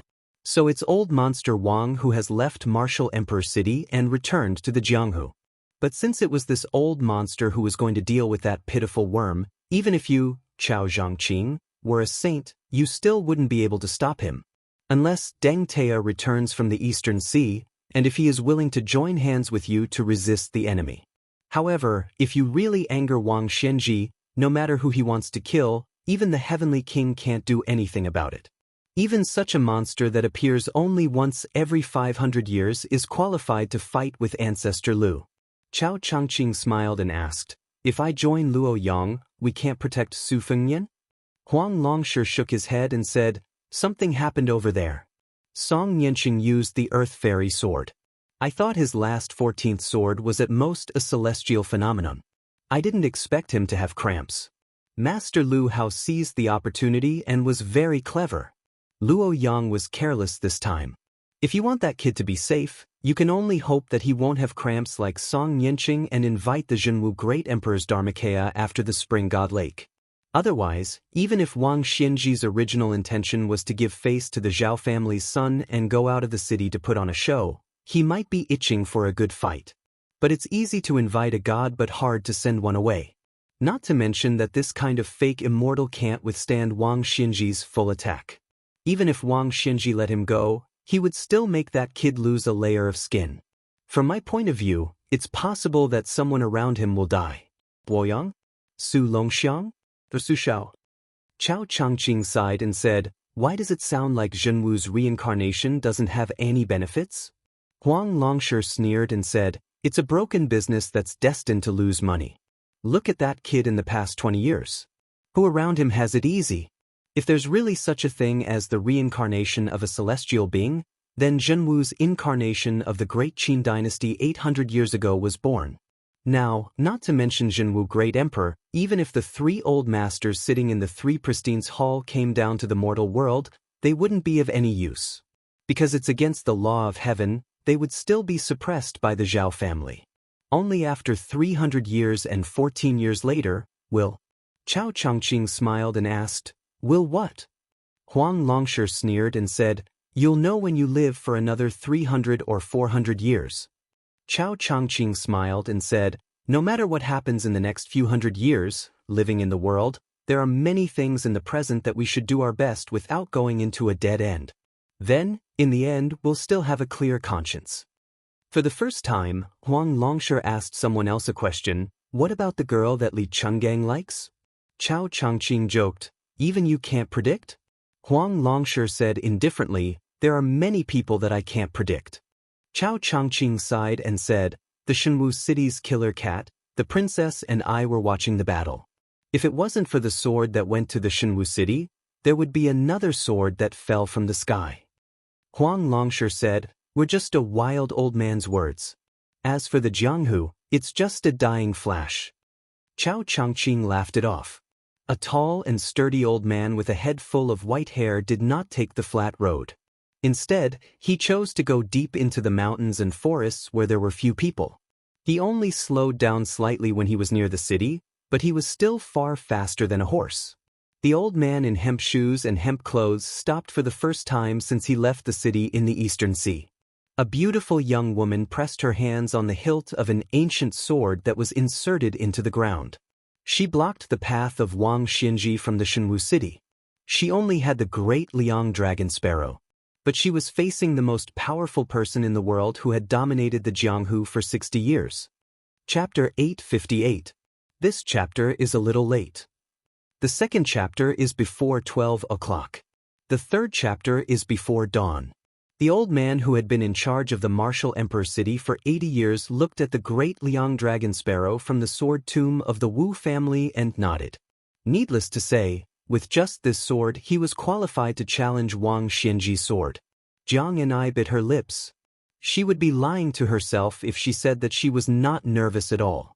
She could not be nice to old man Li, who was wearing a sheepskin coat, because the senior who taught her calligraphy but did not practice swordsmanship did not have the slightest arrogance. Instead, he looked like an old man who liked to boast. She was not afraid of Chao Zhangqing, because in her heart, Chao Guanzi had always been that uncle she had seen in the West Chu Imperial Palace waiting for the imperial order when she was young. He was kind and amiable. She did not think much of Chao Guanzi's so-called outstanding martial cultivation of the eight-dipper celestial phenomenon. But Wang Xianji was different. Even in the beautiful cage in the bitter cold Baoyang, she had heard of how the old man with the surname Wang suppressed all the heroes in the world. He claimed to be the second in the world and no one dared to claim to be the first in the world to mock the whole Jianghu. He broke the wooden horse and ox, defeated Dong Tai, defeated Chao Changqing, defeated Gu Jianting. All the masters of Liang who were on the Wushu list had lost to this old man who never left the city. Old man Wang became a whetstone for the whole martial arts. How sharp the others were, they had to go to East Sea and Martial Emperor City to be sharpened to convince the masses. Countless Jianghu talents dreamed of fighting with old man Wang. Even if they lost in one move, they would be proud of it. The scariest part was that in the 100 years that Wang Xianji was in, the pugilistic world was filled with layers upon layers of mountains and giant peaks confronting each other. Various pugilistic world geniuses were born in large numbers and could be said to be endless. It was far from what the previous 100 years of pugilistic world could compare to. However, Wang Xianji was still unshakable and left the world behind. It was widely acknowledged that only the demon-slaying platform from 60 years ago, Qi Xuanzhen, could be compared to him. Unfortunately, after Qi Xuanzhen, another immortal from Taoism, Hong Shixiang, had just entered the pugilistic world and left. Therefore, Wang Xianji was still worthy of being called invincible in the world. Even Li Chungang, who had extremely high standards, admitted that even if he re-entered the realm of Sword Immortal, he would still be no match for the old monster Wang. Jiang and I hesitated and said, "Castellan Wang, Uncle Chao said that you are going to kill Su Fengnian." Wang Xianji's voice was loud and clear. He said calmly, "This old man had an oath with the late emperor of Liang. In this old man's lifetime, no matter if the king of Jing and Zhao Heng succeeded in seizing the throne or not, I have to ensure that this adopted son and his lineage will be rich and prosperous. Zhao Heng's death has a lot to do with Baoyang. However, this old man is not so despicable to get entangled with a junior. Otherwise, when the crown prince of Baoyang, Su Fengnian, carried a bowl and ascended the building, even if Dong Tai personally escorted him, it would not be so easy. This time, this old man left the city because he heard that Su Fengnian invited the Dharma image of the great emperor of Zhenwu at the Spring God Lake. Furthermore, a reclusive old celestial being from the Taoist sect came out of his body and brought a secret decree to martial Emperor City. This old man has never had the chance to fight with Qi Xianzhu in his entire life. Coincidentally, he wanted to take this opportunity to witness the magnificence of a celestial being. Jiang and I wanted to say something but stopped. Wang Xianji smiled faintly and said with a pleasant expression, "This old man knows that your real name is Jiang Si. You are the princess of the fallen West Chu. You carry the great fortune from the great Qin dynasty to the West Chu. Your body's foundation is also excellent. Li Chungang is guiding you in the way of the sword, and Chao Changqing is sparing no effort to help you maintain your realm. That is why there is such a magnificent scene of a woman riding a flying sword today. To the Jianghu, it is not easy. This old man has been overseeing the martial Emperor City for many years. Other than those who have no attachments and want to die, he has never destroyed a good talent in the Jianghu. The reason why Chao Changqing dared to let you block the way alone is presumably because he is sure that this old man will not make things difficult for you. This old man might as well be frank. The reason why I, Wang Xianji, am able to achieve what I have today is largely because Li Chungang did not hesitate to ruin his reputation and allowed me to break his sword, the wooden horse, and the ox. Furthermore, this old man entered the Jianghu because he was envious of Li Chuangang's famous sword. Jiang Si, since you are his disciple, this old man will not take the initiative to harm your life and destroy your realm. You can rest assured about this. However, how can this old man not see that your realm is unstable? Before you truly enter the land immortal realm, every time you use the earth immortal sword, it is a desperate move that will reduce your lifespan. Therefore, this old man would like to advise you. Since you know that you can't stop me, don't easily fight because of your personal feelings. This old man has watched the Jianghu in the Eastern Sea for more than 80 years, but only one female sword immortal, Wu Su, appeared.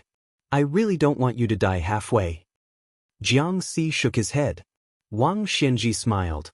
This old man has never forced people to do things against their will.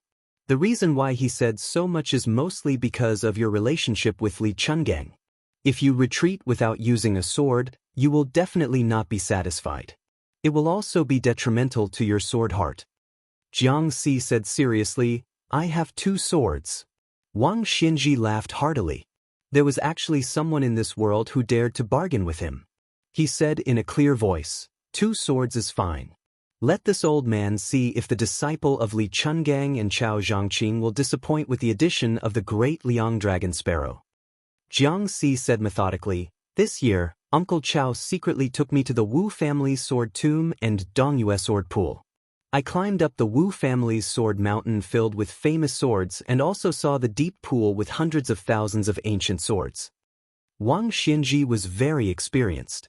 After thinking for a while, he said, it is the superior sword way of seeing thousands of swords and then recognizing them. Chao Guanzi's spirit has always been rare. The sword way he taught you is naturally not ordinary. Jiang Si shook his head and said, at first, Uncle Chao had this intention. But I accidentally affected the qi in 2 places. Then I accidentally changed to a different sword way. But it is only a prototype now. Uncle Chao said that this move will become stronger when facing a strong opponent. If the opponent is not City Lord Wang, but an ordinary person, it will not be so powerful.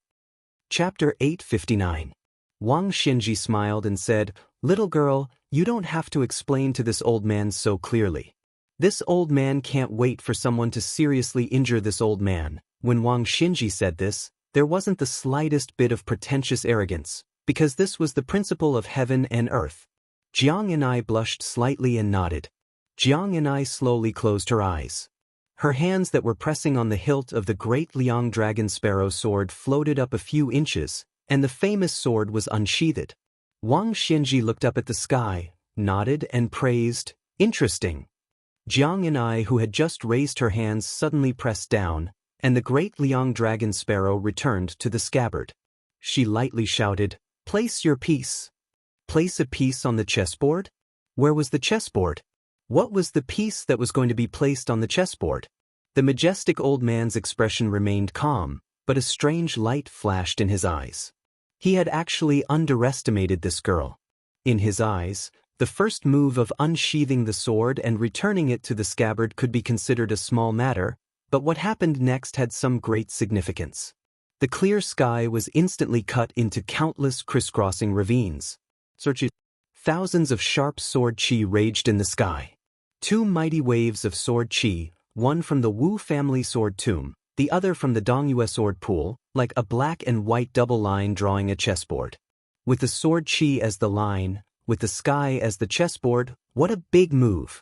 Wang Xianji instantly understood the subtlety of it. The little girl was right when she said that one would become stronger when facing a strong opponent. It was because the opponent was Wang Xianji that the waves of sword chi from the sword tomb and sword pool came so quickly and densely. Wang Xianji's smile deepened. She was really an honest and adorable girl, no wonder Li Chungang valued her so much.